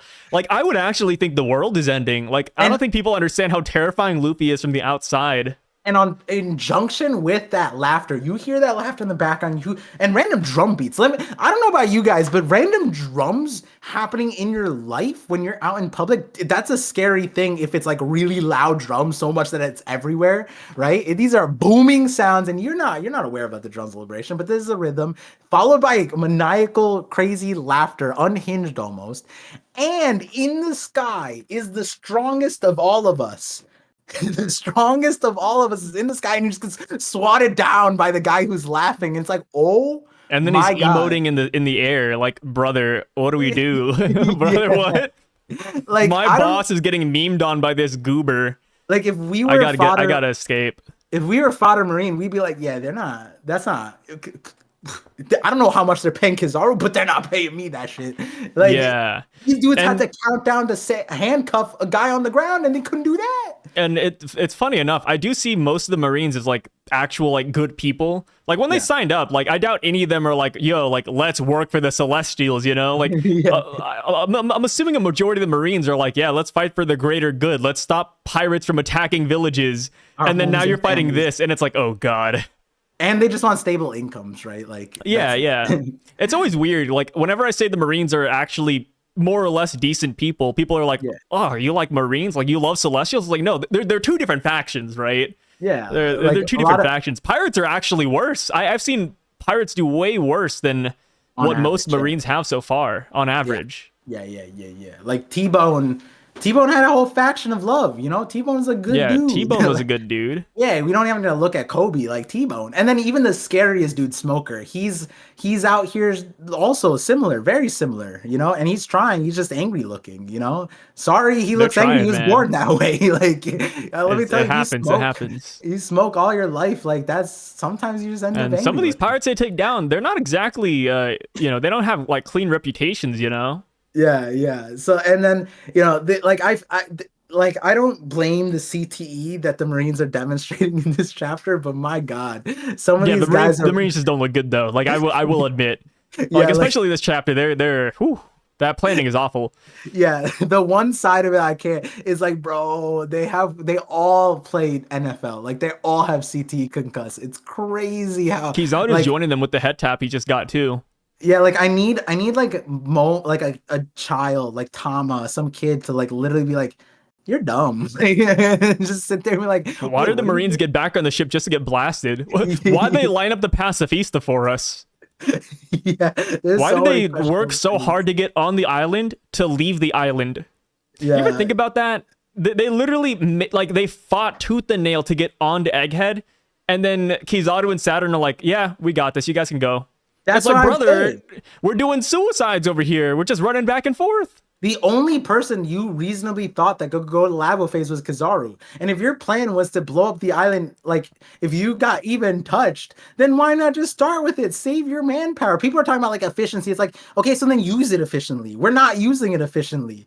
Like the man got hit and now he's crying Buster Call. And it's like I don't know. We need Jonathan from G8 to come in here and show us his play by play. That's a crazy reference. I was like, where Jonathan? I Yeah, Captain, was it Captain or Commander? I don't remember it. John? Oh no, I think Captain? he was a Vice Admiral actually. Yeah, you're Vice talking about the Admiral giant? Jonathan. What's up? Is it the giant one? The one that Whitebeard flipped? Is that guy? No. That's John the Giant. Oh, I was close. Commander Jonathan or Vice Admiral Jonathan is from the G8 filler after Skypiea. And he's not like a fighter at Oh, all. He was just over here oh, playing like chess. He was like, "Oh, the Straw hey, Hats are gonna go here, so I'm gonna do that." you're right. It was That guy. I that remember guy. that. Yeah. They He's should have like, brought him over here. he knew that like Robin and Usopp were scamming. Like, Yeah, he yeah, knew what the Straw Hats were doing like day one. He was like, "Ah, yeah. yes, this is all going according to See, plan." that's an issue. Well, he's a good, like he's arguably a great character to make. No, he's not. His plans are awful, Wait, really? absolutely I don't remember, trash. but he had good But vibes. no, he had good vibes. Yeah, like on that note, I do like that he had good vibes and that he thought things through. But the things he thought through, his plans were just bad overall. But it's nice to see a Marine actually trying to like plan stuff out. Like Yeah. G8, that Jonathan like more or less let the Straw Hats run rampant. And Maybe then just to go back to him, and he's like, "Oh, like the doctor, that's actually Chopper. I knew that he was gonna be in that ward right now. You just fell for his tactics." It's like, what brother, what is your plan?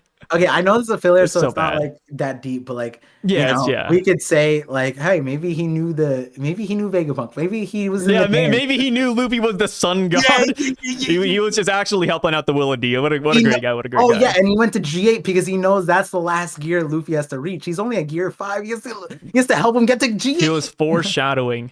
Dude, Oh god. speaking of Gear 5, that ancient robot, brother, it Yes. is in the same spot as when we Yeah. last left him. That's hilarious. I didn't want to bring it up, but I was just happy that like, hey, this time it's eyes. We see the eyes going. We didn't see that last time, right? We saw it last time. Oh shit! Because I drew eyes on it, and because I have my drawing pad Yeah. thing, so I put eyes on it. I'm like, yo, it's going, and I made it like epic. And I was thinking like, oh shit, this thing's gonna take out the Buster Call. It's gonna save everybody. It's gonna be super cool. It's in the same spot, man. I love I it. I just want something That's to happen. hilarious. I Dude, like anything. now I'm anything. bringing. Actually, here's a legitimate question. I thought about this and I was like, okay, so the ancient robot. This is like the second time he's been like woken up. Maybe he was actually still awake this entire time. But if that's the case, I'm like, Par, we don't actually see it. It's But do you legs. think this robot has legs? Yeah. Do you think it has legs even? Or is it just the torso? Like, I mean, it's in the scrapyard. I was so There glad is a you said that. scenario where it doesn't have a lower body. I'm so glad you said that. I was looking at that after stream and I was like, man, why didn't it move? Realistically, we never seen its legs, and it's like, yo, like like the Kaido body proportion leg day thing. Like maybe Yeah. it can't support its legs anymore. Like I don't know. Like, and like I was thinking, like maybe it's just the top half, and that's like the Dory and Brogy. They're gonna like adorn the Iron Giant thing because once we got the giants, I was like, oh, maybe like they see the legendary Iron Giant, and they're like, oh. Dad? Like, I don't know, Oh some my goofy God. thing. Like, I thought you were going to say they get on all fours and put that on their back. Like, become Yeah. a centaur. like okay. Are you really saying my version of the events is weirder than your version of the events? Yeah. All right, fair. But like my point is like I realistically just want this thing to get up. And then it dawned on me afterwards. I was like, what if it doesn't get up because it doesn't have legs and it just keeps Yeah, waking there's a up? couple of scenarios. It either doesn't have legs, What if or it's waiting. It's waiting for Luffy to give an order, or it has to power up, and that's what's happening. And here's the thing: somebody actually like came up and said, "Hey, like not a lot of time has passed. It had no time to move." I'm like, brother, it's been like 15 chapters, and not just that, of course. Like 15 chapters doesn't mean a whole lot in One Piece time, but Luffy fought Kizaru for a hot minute though. Like at least 5 minutes have passed, And if and it's in just the 5 minutes, drums, at the bare minimum, this guy has not moved. Luffy, Lucci too, like there's been multiple like at least an arm moves or something, and that's the other curse thing. Maybe he doesn't have legs, but it could have still moved in that time, like crawled, right? Yeah, Like, something could have happened, man, but those are nothing big happened. arms. Yeah, like He's got to be waiting for Luffy's command. That is what I'm going with. I also feel like the expectation is big because like Vegapunk said, like we can't recreate it, right? And like my God, like if this thing, if it doesn't do anything, it's like Zunisha on Onigashima, you know? Like it's like what was Why the are you here? yeah. And this one's worse because this is void, like yeah, Zunisha's from the Void Century too. Sure. But this thing is like this was an entire intro to like this island is from the past, but it's to the future. And would you believe it though? The ancient kingdom made this thing, and it's way more advanced than anything I could have ever made. And this is Vegapunk who made clouds and food and whatever, right? And Seraphim, all this stuff. And then this dude, like, if it doesn't have legs, it can't move. And fine. Like someone destroyed its legs over time. It got the like cut off. Sure. You know But what's like hilarious, Par? something. I see movement I lines on it though. So I went back to chapter 1092, and the two panels we have here are pretty much the exact same two panels we had in 1092. We have the shot of the robot from like, the wide shot. We have that. And then we have the zoom in on the eyes that glow, and that's it. And I think we have the same sound effect too, I think. Oh, it's over, bro. Like this robot is I think it's actually disabled. Here's another world, right? Like when I think about like because we just had the Poseidon like effect with Bonney and like in the Kuma stuff, and like maybe there's some kind of command that like Luffy can do to this, right? Maybe it Yeah. has to be commanded. Sure, fine, right? But like the Sea Kings, and we know that this thing was to a certain extent autonomous because it raided Meridra, and it's not like maybe there was a culprit behind it that just stayed behind and let this thing free roam on Meridra, fine, but then it stopped. So it's like we don't know the full context of how this thing operates, sure, whatever. But like like that aside, like there has to be a purpose, and like that's where it's kind of weird. Now we like the Buster Call was never that important to me, and now we have giants at the back end, and we have pacifistas on the front end. So the Buster Call is tamed down. What is this legendary giant gonna do? Is it gonna take out Saturn? Well, we don't need. We haven't even seen Luffy even like try to stop Saturn, but it doesn't feel like we Yeah. need help. And then there's Kizaru plus all the Straw Hats, plus now all the pacifistas, plus all the things. I'm not saying Kizaru can't handle it, but I am saying like it's not really like the Straw Hats need more help. So like Yeah. Vega Force was tasked to send the ship off the island. So like maybe there's a world where miracles happen and somehow the labo phase thing starts falling and the thing punk records start falling, and maybe this thing carries it. We don't realistically I guess it's pixel scalers that can figure out how big this thing is and how big Egghead is, but maybe this thing ends up carrying it and holding it up, kind of like how the Sea King stopped the Noah from falling, like how these like giant Yeah. creatures end up like the dragons stopped Onigashima, right? Like I don't know, maybe that's the role. Maybe it just comes I in the would like last that. moment. It just because like you said, right now, this robot doesn't exactly have a role. Like even the Force of the Vega Force 1, where he was supposed to like bring off the Sunny off the island, Yeah. that's kind of pointless now that the Buster Call is being destroyed. Yeah. Like initially we were trying to escape, but now it's like I don't know, do we have to escape? Like the Buster Call's gone. I mean, Kizaru's kind of being dealt with. Saturn, like we said, Saturn, we don't know what he can do yet, but if he can only do what we've seen thus far, we can handle him. Like it's no big deal, really. Like maybe if this robot not moving and having no legs, I actually don't see it as a detriment anymore. Like maybe we don't need him. Let him sit this one out. Like have some time on the bench. Yeah. I like here I think you and I agree to a certain extent of like when there's like something there and it's like this expansive. We just care for it to be utilized to a certain extent, right? And like I've been meaning to bring this up, but like I remembered it was in the anime last The light gloves. well, okay, light gloves. That's a strong one, very strong one. I don't even see an opportunity for these to be meaningful at this point, right? Because like they knew Kizaru was coming, right? Like they were being Yeah. attacked. Nobody grabbed those light gloves on the way down. Nobody cared. It was on the counter. Nobody gave a hell. Yeah, That was it. and then like Forget about it. and this is unrelated, but it's interesting, and I want to bring it up, and I didn't know when we could, but like, Go you for remember it. how the recycle cur got that narrator box in the thing, and we're Dude, like, oh it my had a god, whole ass 5-minute scene in the anime. that's what I'm talking about. Yeah. They boosted us up. They watch our stuff, and I'm like They watch us. like we're not asking for a huge role. We are like, there's something meaningful behind this because we gave time. We allocated a narrator box and some time. You We know got what's an introduction. crazy? The anime focused on it, and like then we had the theory that was really cool and all that stuff. But this is a different level than that. This can't just sit there and constantly get booted and unbooted, booted and unbooted like a broken computer or a blue ring Xbox, like with the ring like Blue ring Xbox. It's like the Yeah, opposite like- of red rings. yeah. Yeah, the red ring Xbox. So The like ring of death. you know what's funny? I made a little remark about this earlier, but Yeah.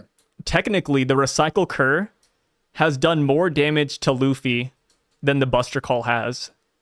In the anime, people don't know this, but in the manga, they didn't have this. In the anime, they had the recycle cur go pacifista mode scan, and he bit Luffy. He bit Luffy, Yonko. Chopper, and Bonney, right? I think he And bit all of chased them. And Yeah, chased this him. He did more recycle than- dude, this recycle cur has feet, brother. More Like than that's Saturn. crazy. Technically, Yeah, compared to No.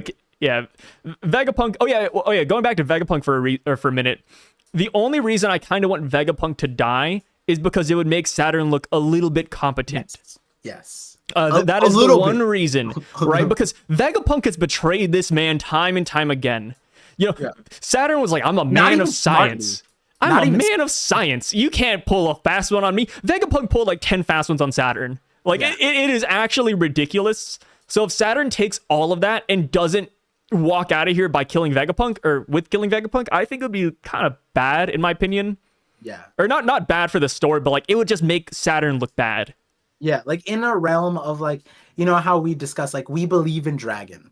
Yeah. But we can't ignore that currently there's some interesting parts that don't portray him in the best. But this is worse. This is worse than that because it's like characters associated with Saturn are getting their stocks dropped, and those stocks like on an exponential level drop Saturn to a point where it's like almost gross that like the I would even like the way Vegapunk, the way Oda has portrayed York in betraying Vegapunk, it wasn't that big brain. It wasn't at all. The only competent Vegapunk in my mind at this point is still Shaka, and even he let me down by like if he was really I could predict my own life. You couldn't predict that you get shot in the back of your head by your own goddamn person. Like this is like, what? The Password situation, and then we come here. You and I, we have one single brain cell between the both of us. We could have done the exact same thing that Vegapunk did. Oh, he told us to do this. We should just do the thing. But you know what? Like, Here it is. Maybe Saturn is going to look really good and he kills Vegapunk, but it's because Saturn has poisoned legs. Maybe that's a poisoned attack that Saturn pulled off, and that's why Saturn actually leaves the area after hitting Vegapunk. That would explain it. Maybe, here's a crazy one. Maybe Neo Mads does come. Vegapunk can't find out what the cure is to the poison, and then Caesar and Judge figure it out for him.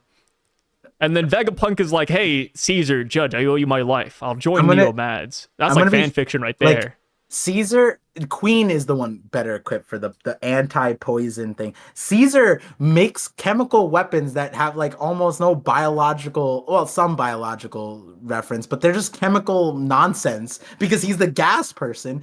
And the most incredible thing that he did was the ganja thing. But we need Queen, and he's not in Neomads. Oh, maybe we break Queen out of Impel Down to save Vegapunk if he has poison. Is poison tipped, right? Bonney. He had her in the grasp. Why not do it there? What is Kuma as like? Oh, it doesn't even do anything to Kuma because he's a robot. Yeah, Oh there's just no winning here, to be honest. Saturn.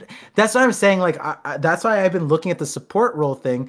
And I said that last chapter. That was my revelation. I like it way more for the rev side things. If you guys don't know what I'm talking about, last chapter we talked about that. But this chapter, it's like a lot of what I addressed about like how Saturn could be useful. There were so many moments here where he could have just like helped out Kizaru a little bit because they literally end the last chapter. It was like they had like a Shaq and Kobe type of thing where they were like trying to wrap things up, boys. And then this chapter happens, and it's like, okay, so Kizaru is doing 99.99%. Yeah, dude, that's hilarious. Saturn's like, Kizaru and I will end this. We'll end this farce. Yeah. And then this chapter, it's really just Kizaru. It's like, And hey, I don't know. If you're listening, maybe you take this as okay.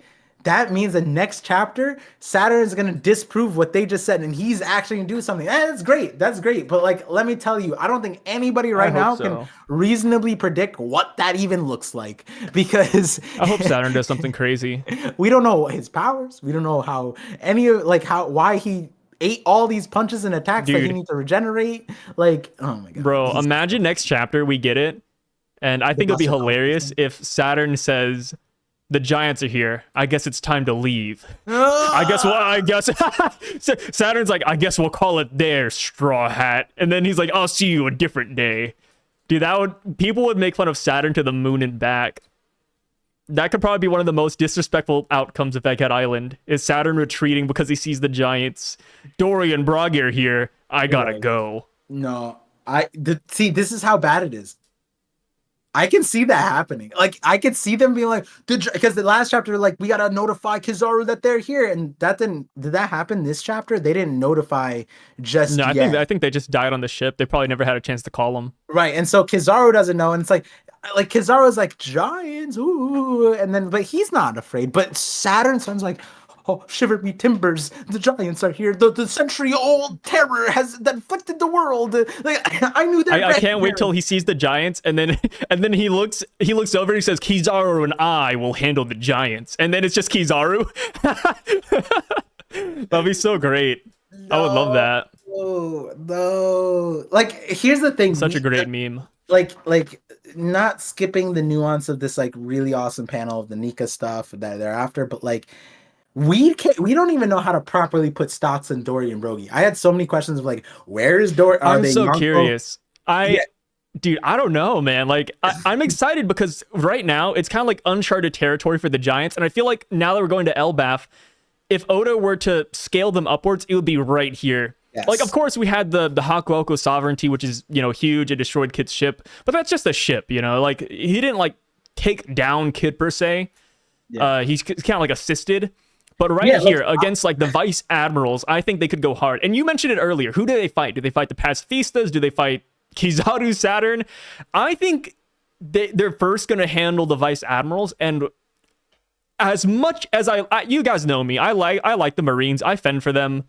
I go to bat for them all the time. I think they're really cool characters. Believe it or not, I actually like them more than pirates. But I'm not oblivious to the plot.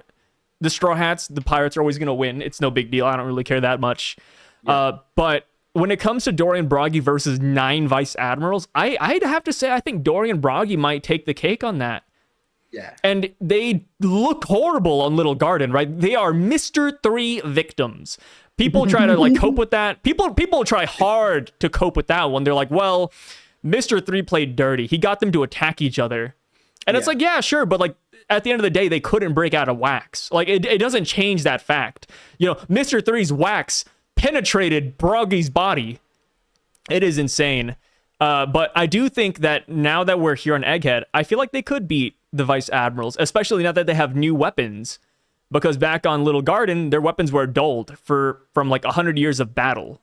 Yeah, and they were so I think right here it's going to go crazy. They were fighting like starved almost. They were just eating like recycled food. Like at that, I'm wondering how they managed to keep the food source on their island staying there for 100 years, right? They're giants. They're eating like a dinosaur a day. And like, what I'm not gonna say like, oh, they were weaker. Obviously, Oda power creeped them to oblivion, right? Like even if I feel like the minimum Oda gives them in this depiction will not make sense from Little Garden to now. Like it won't make any sense.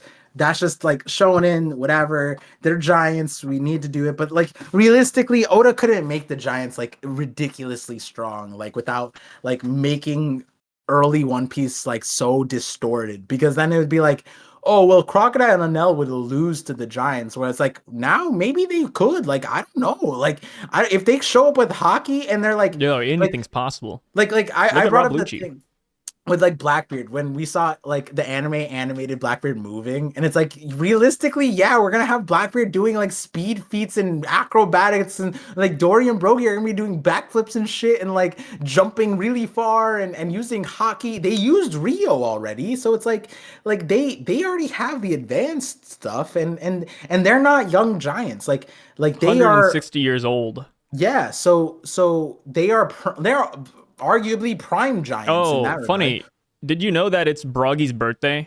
Oh yeah, someone brought it up that like Yeah. math piece that Oda did this because whatever, Crazy timing.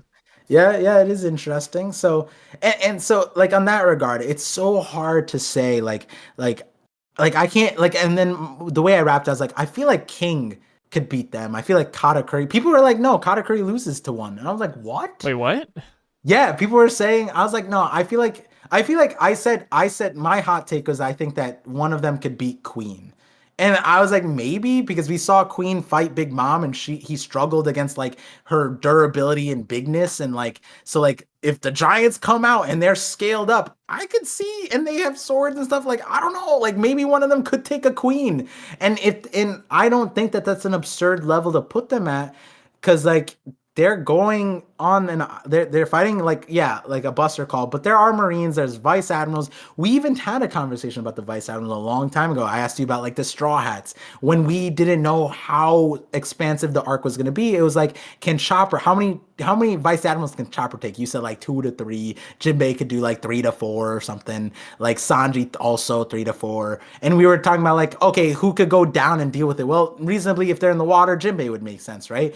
But yeah, like if that's the case, then yeah, I do think Dory and Brogy fight the vice admirals. But then at the same time, the vice admirals weren't really threats to us.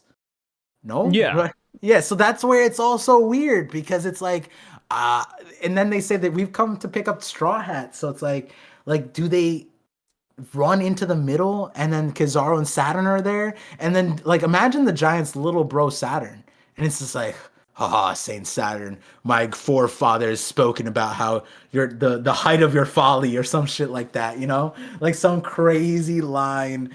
I don't know. And then even if they get stocks against Saturn, it doesn't do anything to them because Saturn stocks are so low. I don't know. One cool scenario I kind of came up with was that maybe since Saturn like endlessly regenerates and we don't really know how to hit him yet, maybe Dory and Brogy hit him with the Hakuoku Sovereignty and just send him flying like Team Rocket. Oh, I was going a different direction. I was gonna say maybe they know how to stop him from regenerating. Oh, yeah, that would be big too. Yeah, because we did talk about like people have been coming at me for this, like, oh my god, what does Par want from the Magisters? He wants more of them, he wants less of them, he hates them. I'm like, no, it's just like we introduced them, so let's start using them. And it's like if we're doing the regeneration and that's sorcery, magic, whatever, then it's like then a cool way to bring it in, and a lot of people brought this up, is like Norse stuff has a lot of magic in it. Loki is like a sorcerer trickster that does magic stuff, and like a lot of Norse mythology has a lot of magic, and this would be a cool way to bring it in. And then they have some of that magic stuff. That like imagine the Giants just pull out like magic. That would make them insane. And then they're like, oh, Saturn, you're using advanced level regeneration, blah blah blah. And then like we know the counter to it. Whatever the old dude on Elbaf that fought Big Mom, like he taught me how to deal with your kind, your spider-like folk. And then they pull out some stuff. What if you know how like there's a giant straw hat in Marie Joie? What if like the previous Joy Boy like left notes on how to fight him, like, oh, like this guy, you need to hit him with your left pinky toe. Yeah, and it'll take extra damage. So and so like unless, and I'm gonna I'm being frank, like that is a weird scenario. Giants that we know lost to Mr. 3 to a certain extent Mr. come back 3. with Yeah, the call out Cross Hakuoku, Guild, man. and Buggy will put him in their place. I'm saying they come back with some Norse magic hacks that counter Saturn, but it's like, yeah, like like when you brought up earlier, like that Saturn might see the Giants and have, like, and that's a worst case scenario. I don't think it'd be a worst case scenario if the Giants have a counter to him, and he's like, oh shit, that's why we were fearful of the Giants. It's because they know the magic shit. They have like the history of that. We couldn't stop them. We couldn't prevent them with that. Like we've stalled against them, right? So there's something there too. And we also know that the world government has been trying to recreate giants and unsuccessfully so for many centuries. So I do think to a certain extent that Dory and Brokey are going to confront Saturn. I just can't wrap my head around what that looks like. And it's a weird thing where I'm like, maybe magic is involved. Maybe it is. Like they you know what? I'm gonna do this, and maybe viewers are gonna like this, but I feel like a giant doing magic is really cursed. I don't know. I'm just imagining like Eren from Attack on Titan, like sitting around, like, conjuring a magic circle. It's like, I don't know. I agree with you, but here's the thing, actually. Oda introduced magic circles in Little Garden with Miss Golden Week, and now I kind of want to look back and see if the Giants ever reacted to her ability, because she was literally making Luffy betray his own crew, literally doing so many crazy things. It might have been instant. In Little Garden, I think there was a scene where they mentioned how it reminded them of Loki. No, that's not. That's not. Damn it! I was hoping you'd fall for that. No. Shit. God damn it. We haven't mentioned it yet, but you're trying to get one past the par vision. Yeah, dude. I'm sorry. Hey, sorry, guys, from low energy today. I just woke up not too long ago. Nah. I'm still in the process of waking up. I recently reread Little Garden for what was it? It was actually was it Miss Golden Week or is it Sanji stuff? I forget which one it was, but I didn't look at the dialogue. Yeah, sure. Same person. Miss Golden Week, Sanji, come on. Yeah. And so now there might be lines where they're like, or like a reaction, like everybody, like because I remember the Straw Hats were like, wait, something what is this magic, right? But the Giants are always on Little Garden from memory. We're always like, oh, you guys don't know about that? Oh, you don't know how log poses work? Oh, you don't know how the world works? Oh, you know how giants work? Like, they were always the arbiter of, like, information. And I wonder if it's like we got isekai'd, and then, like, they're just telling you about how the world works. Yeah, they're like, by the way, this is what's up. In a lot of Bragman. That's why I was looking back at Little Garden. I made a theory about at the beginning of Little Garden. That's why. Yeah. So hey, listen, magic circles, technically, they were tied to Little Garden. That's Dory and Broggy. And now we have Magic Circle Man himself, Saint Saturn, right? He deals in magic circles. So maybe we bring the crew back together, They were like, oh, ever since Miss Golden Week brought out those circles, we've been training against your kind, Saturn. And then, like, they've been prepping against... Miss Golden Week prepped this for... Okay, no, that'd be so stupid. Actually, wait. No, I mean, that's the meme I'd rather them give us a no-name character than say, Miss Golden Week prepared us. Like, no, dude, fuck that. That's the meme side. The real side is that Loki, right? Like, Loki's literally... Loki or, like, whoever the giant Joy Boy was. Books of Ohara, even. Sure. I would just like for this to be like an entry point for some exposition on Loki, right? Like if this was his mission, or there's some kind of power, or there's some kind of thing that Loki did for Dory and Broggy on their return that now we see here. I feel like that'd be a healthy way to bring us to Elbaf. Also, I would personally like it because then I'm like, oh yes, we are getting a lot of Elbaf, because I want Elbaf so bad. I just don't know when it's coming. And so wait. Inherently, do you like the Giants? Like, how do you feel about them? Oh, I don't like the Giants based off of what Oda has showed us, because it's so it's hard to like them based off of Big Mom's flashback, based off of Little Garden, based off of like Oimo and Kashi. Like not that they're bad characters. That's not what I'm saying. But it's like, and I'm not saying a good character has to be strong, but like Giants are based in strength, and like the other side of it is weird. Like, oh, the world government has feared the army. Like Big Mom had a line saying like, oh, like Kaido, Whitebeard, the world government, they would not be able to stop me if I just married Lola into the family. It's like, are they that strong? Like I need to Yeah, see that's this. why I'm like, yo, they gotta be like like buffed up a little bit.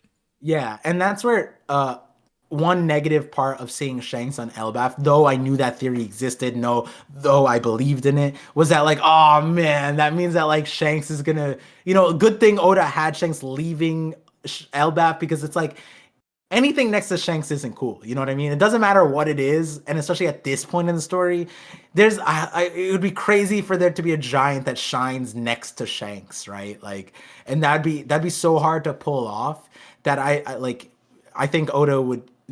In order for the giants to be a healthy part of the story, they need to breathe on their own. Similar to how like there's a thing of having too many straw hats, Do and you and it takes away from the other straw hats. But I'm do not you saying not think more straw hats. there are more giants with Dorian Broggy here? Like, do you think like Oimo, Kashi, or whoever? Because we know that Dorian Broggy had like more crewmates than just them two. Like, wait, did the Marines say like the new giant pirates are here? Right? They didn't say the Yeah, new giant pirates. they or new giants. That's Hudden. My bad. They said the giant pirates are here, Yeah. but 100 years ago when they were like active, it was more than just Dorian Broggy. Do you think they brought the rest of their crew with them? Because we know their crew was waiting for them at Elbaf, and Dorian Broggy have hit Elbaf already. Like, do you think Yeah. there's a possibility? That's why I was asking you about like what's happening with the ships, because like if Dorian and Brogy are that big compared to the ships, Oh, wait, duh, dude, we're so stupid. what? The last panel. So what's happening here? No, there are more giants here. Uh-huh. Because in the last panel, we're wondering how they're standing on water. What I think is happening is that they're using the other giants as a surfboard. There's just a trench coat thing. There's under Yeah, the water. like we're gonna pan down, and Oimo and Kashi are like this, like Fighting the David seaweed. Hasselhoff from SpongeBob. You remember that? Yeah, I don't know. No, that's a crazy reference. Yo, huge, big. When we're looking at it, the reason why I was asking about like the positioning on it, because if they're sitting on the ships and they look that big, we did know that like the ships had various sizes going on. Like there were some big ones, some small ones. I feel like we saw that originally when we first saw this like siege happening. So like maybe these are just medium-sized ships, whatever. But if you look on the right side, like on the double spread, like comparatively from their ship to these ships, if you were to imagine Dory and Brogy just like the same size as this ship standing on the little marine ship, then I do think that like maybe there are multiple giants, and they're like maybe there's not enough for all of the ships, but like hey, all of the stuff they were talking about were just Dory and Brogy. But when you look at the size of that ship, maybe it's pretty reasonable big. yeah, it's reasonable to think that like there's more giants. And if you're looking at the ship sizes, like yeah, I could see multiple giants, because if like let's just say for argument's sake, on the right side where it says the north coast of Egghead, that these marine ships are the two ships that Dory and Brogy are on right now. Let's just say, obviously we don't know for certain, but like let's just say that's the case, and you like compare that to that giant ship. That ship is further back than these current ships. So that means that if these ships were like they have the giant ship running up like it's Zunisha in Onigashima, and like they were like, oh my god, there's a giant floating monster thing behind us, right? Like that's what this ship is to them. It's a Zunisha. And like in that regard, the giants could be up there like the minks, like just on the back of this ship. Like we don't know how many. Honestly, it could be man, if it's all of the giants, If that it's even might like be 10 overkill. giants, Yeah, that might be a little overkill, honestly. Like, or I it don't could be know. like all the giants we saw in the Shanks panel. In the Shanks panel, wasn't that just was that Dory, Brogy, Oimo, and Kashi? Shoot, maybe. Yeah, I don't. Here, stall part. Buy me some Yeah, time. yeah, I'm gonna yeah. go look it up. Like Let me like see. I was thinking about it, like this Where chapter is it? like low key memes on Attack on Titan a little bit, where it's like they have the island rumbling, but then they also have giants coming in from the water about to siege the thing, and it's like it's kind of crazy how similar it is, where it's like I almost would love it if the giants just walk through the water, just like breaking the ships and just walk. Menacingly, yeah. Yeah, just it's straight in a line formation. And then you add Kumas. I'm trying to think of what else this is like. There's another series that's similar to this where it's just like you're just staring at it like an undefeatable force of a line of, let's say, like 20 giants and then 50 Kumas just marching toward the center. What is it? What are they gonna do? You know what I Oh, mean? you're right. It is just Oimo and Kashi. Damn it. Yeah, yeah. But that's not to say that there couldn't, like, Saul. Like, is Saul coming? Saul's the most gianty giant that should be tied to I I feel like we should save Saul for later. for when we get to Elbaf. Yeah. You know, like as nice as that would be, I feel like Saul is gonna be like a very like happy, feel good moment. Like it's Yeah. not exactly the time for that right now. Also, there are more giants at the bar that Dory and Broggy were at, but they're not walking out with Shanks though. Yeah, and that's the thing. We know so little about Elbaf, but also on the Saul part, I brought this up on the stream to remind people. Saul is technically racist against the other giants. In his panel Yes. introduction in Ohara, he calls them savages. And I take it as he had the propaganda of being in the Marines for so long that like he sees them as the same terror that the Marines referred to them at the execution. And he's 40-ish years younger. I think he's like 127. So he's like, yeah, I think like 35, 40 years younger than Dorian Broggie. So in all regards, like I feel like saving Saul for Elbaf makes a lot more sense. It's not like he has like, unless he I has feel like he like, has a changed perspective now though, yeah, simply because sure, sure. he's hanging out there. Yeah, the new Giant Pirates too, for sure, for sure. And he had a change of heart on O'Hara and prior to O'Hara. So, like, as far as dismantling, he has many years, Robin's entire life, apparently, because he recovered that year and then went with the new Giant Pirates. And so he's been there for a very long time. But, like, oh man, like, it's just wild because like Saul could just like pick up the ship, toss it. He was fodderizing the Buster Call back then, right? Like he just couldn't protect everybody on the island for sure, and he couldn't stop. He couldn't save Robin against Kuzan and deal with the Buster Call, but he did survive the Buster Call. So it's like I don't know, I don't know how much stock to put in Saul being here, but the other giants, sure. And the other main thing is that they specifically said the giant pirates, not the new giant pirates. So which I just want to throw out there. Good on the one part of the CT agenda that gets debunked is, hey, they remembered the giant pirates after 100 years. Good on these guys. Yeah, do you think it's like the Saint Saturn thing where like everybody knows them and they're like there's like a poster on the wall and stuff? I don't know, but at least, well, Saint Saturn is their like continuous the boss, where they're like, oh, I've seen their picture on the wall. Where it's like these guys have been out of commission. They thought they vanished for 100. The lines from Mother Caramel's thing, it made it sound like he's Aang, that last Airbender. They're like, oh, they ran a terror, ended, and then they vanished. And nobody knew where they were. They became myths and legends. And it's like, damn, what the fuck happened? Like, they were just sitting on Little Garden this entire time. That's crazy. Nobody bothered to check, I guess. But It's funny because have you seen the news about Avatar: The Last Airbender, the live action? yeah. Dude, that is crazy. Yeah, it's bad. It's not looking good. I'm glad One Piece didn't go down that route. Imagine if an article came out where Oda gave up on the One Piece live action. You know how hard that would have hurt the sales, or not sales, but like the viewage. And the thing is, I read the authors, like I've seen the authors like personal takes on how the studios shafted them through and through and through and through and through it. Like it never stopped. Nickelodeon did not stop shafting them. And I read their source material, the comics, they're great, but like. My God, like Except for the Zuko one. I can see why people didn't like that part, but I think I shipped him and Mai, so I got really sad when they broke up. I see. That makes sense. A biased agenda, but yeah, I was biased there. As far as like the live action goes, like you know me, I like to give things a chance, but my God, the entire One Piece force is like, bro, what is this garbage? And I'm like, nah, we're being so harsh. And then I look at him like, oh no, they're being nice. Like this, dude, the creators left the Avatar show. They're making a bunch of changes to the script, the characters. I'm like, oh god, this is I feel like every day something brand new comes out about the Avatar live action that just makes me lose faith in it. Like that's crazy. Yeah. When I saw the trailer, I was like, I'm going in this for Appa.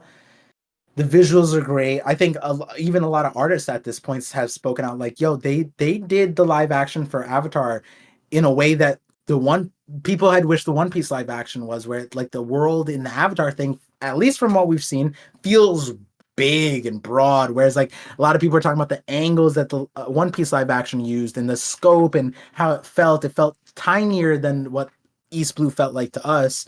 But then to be met with the onslaught of just reports that feels like they were cooking, like they said this with their chest out, and I'm like, wait, is this like, this is a self-report? You didn't understand the series or didn't watch? Like, what is happening? Like, how did you get all the visuals this correct and not read? Like And from every more, for the most character part, is like the wrong. actors look pretty decent too, except for Azula, you know?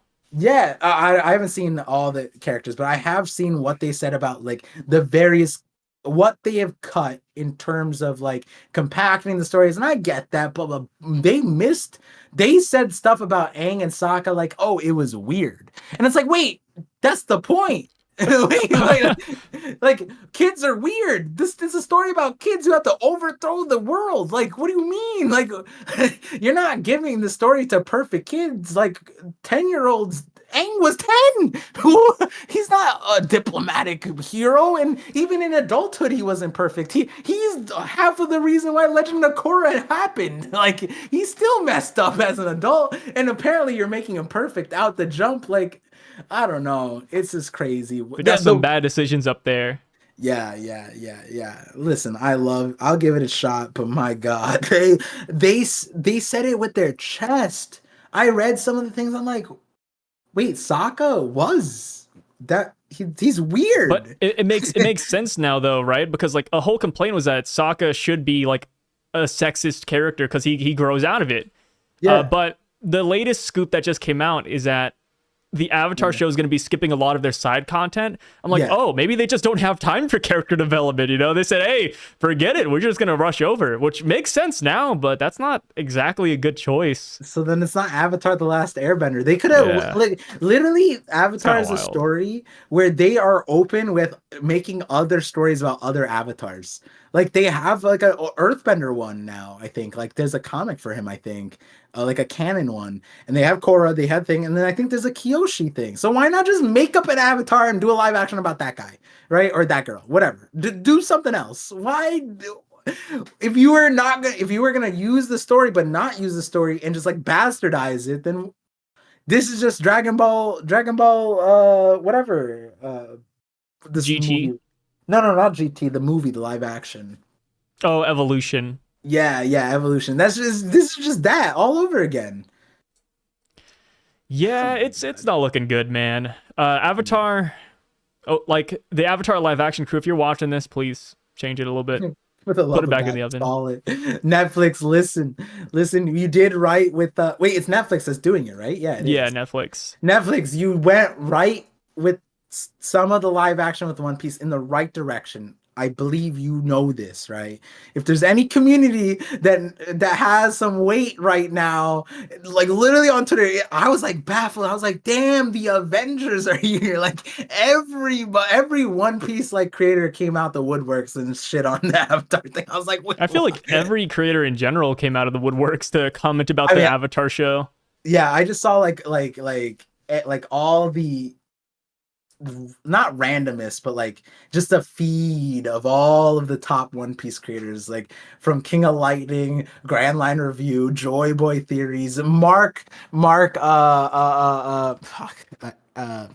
not Mark. Totally not Mark. Yeah. He's been going in the paint with his memes. I was like, damn, dude. The PR team for the Avatar live action, they're not. I bet they're struggling right now. They're not having a good time.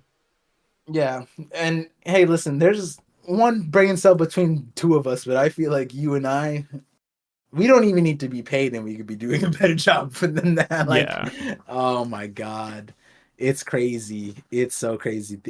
I think they also had the actors corroborate like the vibe, right? Didn't the Sokka the actor saying like, the character was like, yeah, no, this is great. Yeah, that's what really killed me, because I was just like, I guess his character is something like you would take a hit on as a reputation thing, but it's not like there are worse characters out in live action realm that like have a character arc like you, and it's like at that point Sanji should never be casted if you're afraid of Sokka.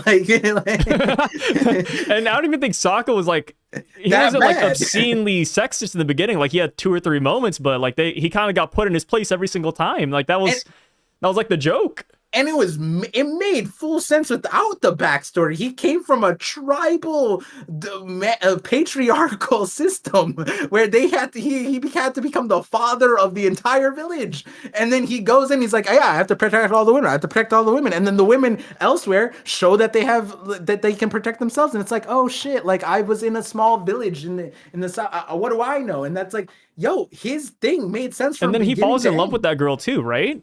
Yeah. Like, isn't she the love interest? Yeah, I think they just get rid of her, to be honest. Like, I don't think they cast her at all. She's one of the fan favorites, like to the point where because her avatar, the avatar that everybody loves is her avatar. Kiyoshi is her avatar, and so it's like everybody loves that character to the point if you remove her, I think that's worse than the Moon Princess at that point. Like, it's crazy. It's kind of wild, dude. Yeah. Interesting decisions. Yeah, it's a. I really think they could have just taken their time with it. Like if they really wanted to like take their time, like go to the side events, go to the side islands. I think that'd be better. It's like if we were to get the One Piece live action and instead we'd go straight to Alabasta and just have the crew. It's like I don't know, man. Like is this the right way to go about it? Like the One Piece live action, in my opinion, gave justification in defense for the people who are like, but why have a live action in general? I can go on and on about why it's meaningful to have a live action outside of a cash grab that like obviously Netflix wants. But then this is like if it's this awful, obviously we haven't seen the series, guys. Spoilers, disclaimer here. We haven't seen it, but like we're not alone in this. Like my God, the creators themselves foresaw the creators problem. left. Yeah, like it at that rate, right? It's like that's where I'm like, yeah, why are you doing this? How many times do you have to beat down Avatar? Like they have been hit so hard. They are the most memeable live action from the start. And like now it's like now we can't meme on the visuals, but man, we're gonna meme on the people in the back. Like we I don't was it Shyamalan. Who's the guy? Shyamalan. M. Night Shyamalan. His name went through the gutter for the first Avatar, but none of the other people in the back. This time it's different. I don't even know who the directors are, but there's a whole team that decided on this, and it's like, yo, they're not gonna survive it if it goes this bad. Like, oh my God, it's so rough, and I just wish that like we were more conscientious about the live action, and they got the visuals right. We had the Netflix backing it. It's like, could we please? Like who is behind this team? And it's weird because it feels like fans are there, but like Totally Not Mark said it too. Like I think he's incorrect in saying like Avatar is probably the most spoken about series, but like I was like, wait, One Piece is definitely like very spoken about, but that's because it's so long and everybody's here. There's such a big worldwide community, but Avatar is definitely there. I've seen people. Yeah, it's a pretty big series, and I'm not talking about the blue people either. Yeah. Like people like I see power scaling in Avatar, their community between like imagine being an Avatar power scaler. Yeah, it's that's so hilarious. toxic. That's so funny. That game, I was like, okay, so it's not just it's not just anime. No, even in their realm, they're like, no. Toph. Well, I guess like people like power scale football players. So I mean, it makes sense. Yeah. Yeah. So it's like power scaling exists in all aspects of life. All they needed to do is it feels like fans didn't make it or something. Like I don't know what happened. The creators are super passionate about the story too, which is sad to see because they even through all the studio stuff, I think they had to wait for their copyright to come back, or like they had to wait for a grace period, and then they started putting out their own comics with a separate studio in a way that would never Nickelodeon would never get it. And I'm like, yo, like this is why why did the writers have to jump through so many bureaucratic hoops just to get a story about a kid and a monkey and airbending? Like it's not like, yeah, the story is deep, yeah, but it's also not that deep that it had to be this problematic, and for some reason it is. Oh my God. And like I have almost nightmares. Like the nightmares were solved with the current live action for Avatar because I still have nightmares where like the 8 earthbenders were like doing the sun god Nika dance and then like this pebble flows on and then That one was such guy a great movie. I love that movie so much. The it's Avatar like movie is great. I almost want to get like so high and just watch it and just laugh at like the comedy of 8 earthbenders and one dude they lift it up and one dude have to push it and it still is going slow mo at the thing. I'm like, we had better CGI. This isn't like They I settled don't for that one. They wanted that. like it, yeah, they everybody I in could that throw scene. rocks faster than those rocks traveled. Could you imagine like the directors telling the actors like, "Don't worry, like act like you're lifting up an entire thing," and then You're lifting up a continent. Antarctica's flying. and then the post CGI they just put a doo like this little.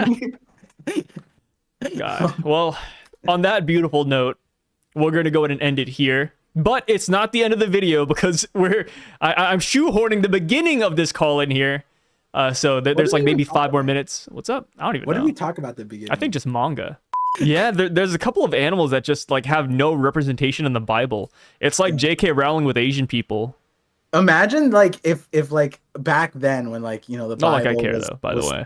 originally published and it was all in libraries and shit, right? Like the weekly release of the Bible. Imagine Shueisha and Shonen Jump. They start having the Bible weekly. Right beside One Piece, it's just a new release of the Bible, like from God himself. Yeah, so like everybody's on. There's like editor notes from that, and then like someone sees a penguin and like, oh my god, this is Satan, the satanic bird. Look, it doesn't fly. Like it's crazy. Dude, it'd be so cool if when the Bible was releasing weekly, they had SBSs where God would come down and answer questions. That'd be so cool. I don't know about for the I think there are supplementary materials to all of the. But is it like an SBS where somebody asks him a question though? Sort of. It's like journal entries. What? From the journal entries from the prophets that are used to give context to like the inset verses. So that's where a lot of people have they'll use those as like word of God, whereas like some people are like, no, that's just like some dude's diary. You know what I mean? He's not like writing in the same context, right? It'd be the similar thing of like, like treating like some of the One Piece games as like canon, right? It's like, no, just because he slapped Oda's name on it doesn't mean, he was just having fun with that, So it's like, and it's hard to decipher because you don't have, Oh man, thank God the One Piece games are not canon. Let me tell you that. As somebody who's played a majority of the One Piece games except for Pirate Warriors. Yeah. Actually, I played all of them except for Pirate Warriors. Let me tell you, they're bad. The stories written by Oda, not good, not good. Funny you said that. I looked at one of the like a Game Boy game, and I was like, I'm gonna get this. I'm gonna get this one day and play. Oh yeah, they're fun. They're just not. The story isn't good. Like it's not like top it is what 10 it is. Game of all time. Maybe not even top 100. But yeah, definitely not. There, so that's the pull. Anime games need to get better. I'll say that. Like the JJK game released today, and that looks so awful. Really? 100%. Yeah, really. Wait, dude, is it like every anime game is slop? What kind of game is it? Is it like it's a CyberConnect 2 game where they it's like Storm and all that, like the Naruto games. Oh, it plays. It kind of plays like that. Not 100%. They have like their own little things that make it actually worse than the CyberConnect 2 slop, but it's just not good, man. We in an era where games are just going above and beyond, I just don't know why anime games are being left in the dust when they have the capital, they have the money, they can do it, they have the people, but they just, I don't know. It's because I'm gonna be a little bit racist right here. The Japanese, man, please stop buying it. Vote with your wallet, man. Have some dignity, brother. Just because it's your favorite anime, please don't buy it. What if they don't do that? What if they unironically love it? What if it's like? Then I'm going to pull an Azumi from Shokugeki no Soma and say that they are worthless pigs who don't deserve to enjoy games. They don't know the true value of gaming if you actually enjoy those games. No offense. Actually, major offense. Right before you said filthy, the dots connected to who you're talking about. I was like, oh no. Yeah, Azami was Erina's dad. Yeah. The main villain of season 3 and 4. He was a good villain. I mean, for For Food the Wars, story. yeah. Yeah, yeah, for For the story, for the story. his ideology kind of like It I was liked too his crazy. ideology, but it was too crazy for the concept of food. Yeah, yeah. Put his ideology behind anything else. I think he has a point to some extent, but it's also I, like, brother, you're talking about food. but What's yeah, and going then but on? to be fair, like before him, the antagonists weren't really antagonists, and then after him, Yeah, from my memory, the antagonists were not crazier than him, but horrid. they were weirder than him. Like, No, yeah, I'm actually rewatching Shokugeki no Soma. I'm on season 5 now with your again. wife? No, just about myself. Oh, Uh, interesting. That's yeah, fun. every now and then I just throw on an anime on the side. But I Mm, read Shokugeki no Soma weekly, hmm. like almost from start to finish, to be honest. Yeah. And let me tell you, the last villain, the last arc is the worst arc I've ever seen in my life. It's so bad. Yeah, that's why I dropped because the last like animated thing, I gave it a chance and I was like, ugh, this seems bad. And people said that this was the last good part in the manga. And I was like, this? It doesn't get better, it gets worse. And they're like, yeah. Yeah. And I'm After like, he beats the no. Elite 10, it's like all plot armor, plotty. Villains are bad. The cooking is kind of tossed to the wayside because, in the beginning, you have people with knives, oh, he has a cleaver. Whoa, like, Yeah, yeah, well, yeah, look at yeah. these techniques. And then season 5, they're like, oh my God, she's whipping out a chainsaw to cut her meat. And then there's Yeah. one guy who has like a clown ball that he can like break in half, and he puts ingredients in there and he starts shaking it. And it's like, Yeah. yeah, this is stupid. Get me out of Yeah. here. Yeah. There's some like the some of it, but not all of that. I did like it Yeah. when it was based in like sort of reality. Like some of the Yeah, cooking yeah, thing. yeah. I forget, was it Mr. Rogers, the fried rice dude on Oh, YouTube? the He did Asian guy. yeah, he did an Yeah. anime Hmm. cooking show review, and he did one of One Piece. He did a thing of like a Sanji filler, and he was Yeah, making yeah. curry, and he was teaching some kid, and he was like, "This is actually real. Like they actually put in all the ingredients. It's not the best, obviously, but it's sound advice. Even the proportion." I was like, "For the filler," and I didn't see the Shokugeki no Soma one like fully. I forgot why I got distracted. I was invested, but then. I like he already said in the One Piece one, he's like the Shokugeki no Soma one, way too much nudity. And I was like, yeah, facts. Like that Yeah, is the the nudity in stuff. Shokugeki no Soma's cool at first. Season 1 through 2, it's like, whoa, they're naked. You know what I mean? Like it's Yeah, awesome. But yeah, then you hit season 3, 4, and 5, and at this point, I'm just like a tired old man. I'm like, stop, dude. Like I'm yeah, good. I've already seen what they look like. I don't yeah, need to see it yeah. again. And then Like it gets to the point where they do it twice per episode because they taste your food and then they taste the opponent's food. And it's like, yeah. okay, we've seen these guys I naked 10 times. this Please. is my hot take. The thing that they did in the anime, the last thing they from I don't know if there was more to it, but the last anime thing that I saw was like the competition thing, and like the crowd's clothes came off, and like it was like first the Oh, judges, then the next one was everybody like oh, all that of was Japan. actually a really good scene. That's Yeah, yeah. I yeah. think that would have been way more fine and acceptable had there not been like so much like desensit not des like desensitization isn't the right word, but like No, they it is. It way is. overplayed that whole thing of the way it's like, oh my god, you blew your socks off, like that the food was so good, and it's like haha, like it's all their clothes, aha, it's like crazy. Yeah, But like it's they took it to a level where it was just like, all right, you could have done that without everything else. yeah. The Yeah, final thing where the audience's clothes gets blown off. That's such a great scene though. yeah, Because like yeah, that's them defeating the final. Like I consider Azami the final villain. I don't want to count season 5, but yeah, yeah, that was a good moment. That was a good moment because he was like, oh, it was like my mind is rejecting the food, but my body can't. And then since his clothes don't rip off right away, everybody else's clothes rips off instead. It's kind of silly. Do you remember It's though? nice. The What's way up? they depicted it in the anime was like the drums of liberation almost. They had like a Yes, doom, yes.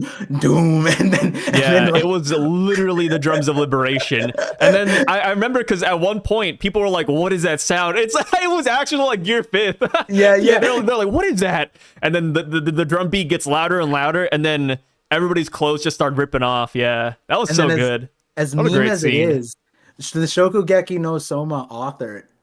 I haven't looked at his like if he had interviews with Oda, but he has worked with Oda. He's Oh actually yeah, like made the Sanji side story. And so Yeah, like it makes you he wonder what collaborated with else One he Piece. really knows about like, you know, um Oh, uh, what? oh, sorry. Go ahead. Finish your No, thought. I was My just gonna bad. say like we don't know how much Oda has divulged to him. I doubt he would give it to such a newer Imagine he author. knows the ending of One Piece. Maybe he I'm didn't know sure he the knows ending, something. but maybe Oda leaked him the Drums of Liberation. That's not like a huge thing, comparatively Maybe. to the One That, Piece. yeah, maybe he knew about the Drums of Liberation, or maybe he knows like I feel like every manga author probably gets like one good question in from Oda. Like, hey, what Yeah. happens to this character? And they're like, oh, this happens. Like, oh, dope, Yeah. dude. I've been noticing Awesome. that too. There was like a thing with Kishi. I've been doing a lot of shorts on Kishimoto and Yeah. Oda's interview. And there's like one question that works really well with my theory. And it's kind of just like I can almost, I feel like, because for whatever reason, they all put all the parentheses laughter after every time they laugh. And like, there's like a certain thing that he says. I was like, That's how Asians do it. I can almost hear him going hee, like maniacally, because it's such a vague response to what was being said, and then the interviewer just changes what is said. But we also know that Oda, like at least, I don't know if it's Oda or his like the management team, they redact some things, and like we saw that YouTuber interview with the Shanks twin thing. Every question, half the questions were redacted, and it's like, wait, why did they ask the questions in the first place if they were just gonna redact them Unplanned and they're interview published? par. Oda Yeah, didn't know so those questions were coming up. yeah, and then the other part is that I know for a fact that Kishimoto knows way more than probably most other mangaka Oh because yeah. yeah, based on the interview they talked a lot. Well, par. I mean, you can't like One Piece and Naruto though. Let's be real. You Yeah. got to pick a side, The brother. comments on the shorts are crazy. Where some of them, so not a lot of them are great. Some of them are like, oh my god, you're missing. It's the loud minority of idiots who think you can only like one or the other, Yeah, as if yeah. the authors aren't good friends, and as if Naruto hasn't appeared in One Piece and vice versa. Yeah, and also, but Kishimoto is a huge One Piece fan. Like a Yeah, huge, like in the interview, he's saying that, and then like people are still doing like the debate wars of like One Piece over Naruto, and it's like, bro, I that's think the worst debates the, I've seen are like when people are like, "Hey, but can Luffy beat this guy? But can Naruto beat Ichigo though?" It's like, brother, yeah. who cares? It's different universes. It's so dumb when people use that to justify that their series is better. I They're get like, it for "Oh yeah, fun. like can he beat Goku?" And it's I like, get it for fun, but it's bruh. obviously gone past the fun, Yeah, right? it goes past the goofiness, and it's like Yeah, they're yeah. using that as actual like fire to fuel like their fandom wars. But like, and it's even more so funny because literally word for word, it's a quote. Kishimoto is literally like, I didn't want Naruto to ever be compared. I didn't ever wanted to so someone to say that Naruto was like One Piece, and he went out of his way down to the colors he chose to to avoid comparison. And I'm just like, oh my god, if only you saw what people have been saying, like behind Don't your come to back. America, brother. Yeah, don't do what Oda did. What does like a school shooter say? Like, stay home today. No, Don't go to class. oh Don't go to class, no. Kishimoto. Don't come to Technically, America. yeah, the America would disappoint. What I was gonna say is last week I recommended a manga, As the Gods Will. Yeah, Turns sock out comment. somebody mentioned this. I didn't even realize, but the guy who wrote that is the author of Blue Lock, the soccer manga. Oh, Yeah, it's so that's another reason to read As the Gods Will Part 1 and Part 2. Made by Blue Lock, so good artwork, good decent stories on the way. Now I understand why Blue Lock is so intense, because As the Gods Will kills so many freaking people. So yeah, I would like to imagine Blue Lock as him restraining himself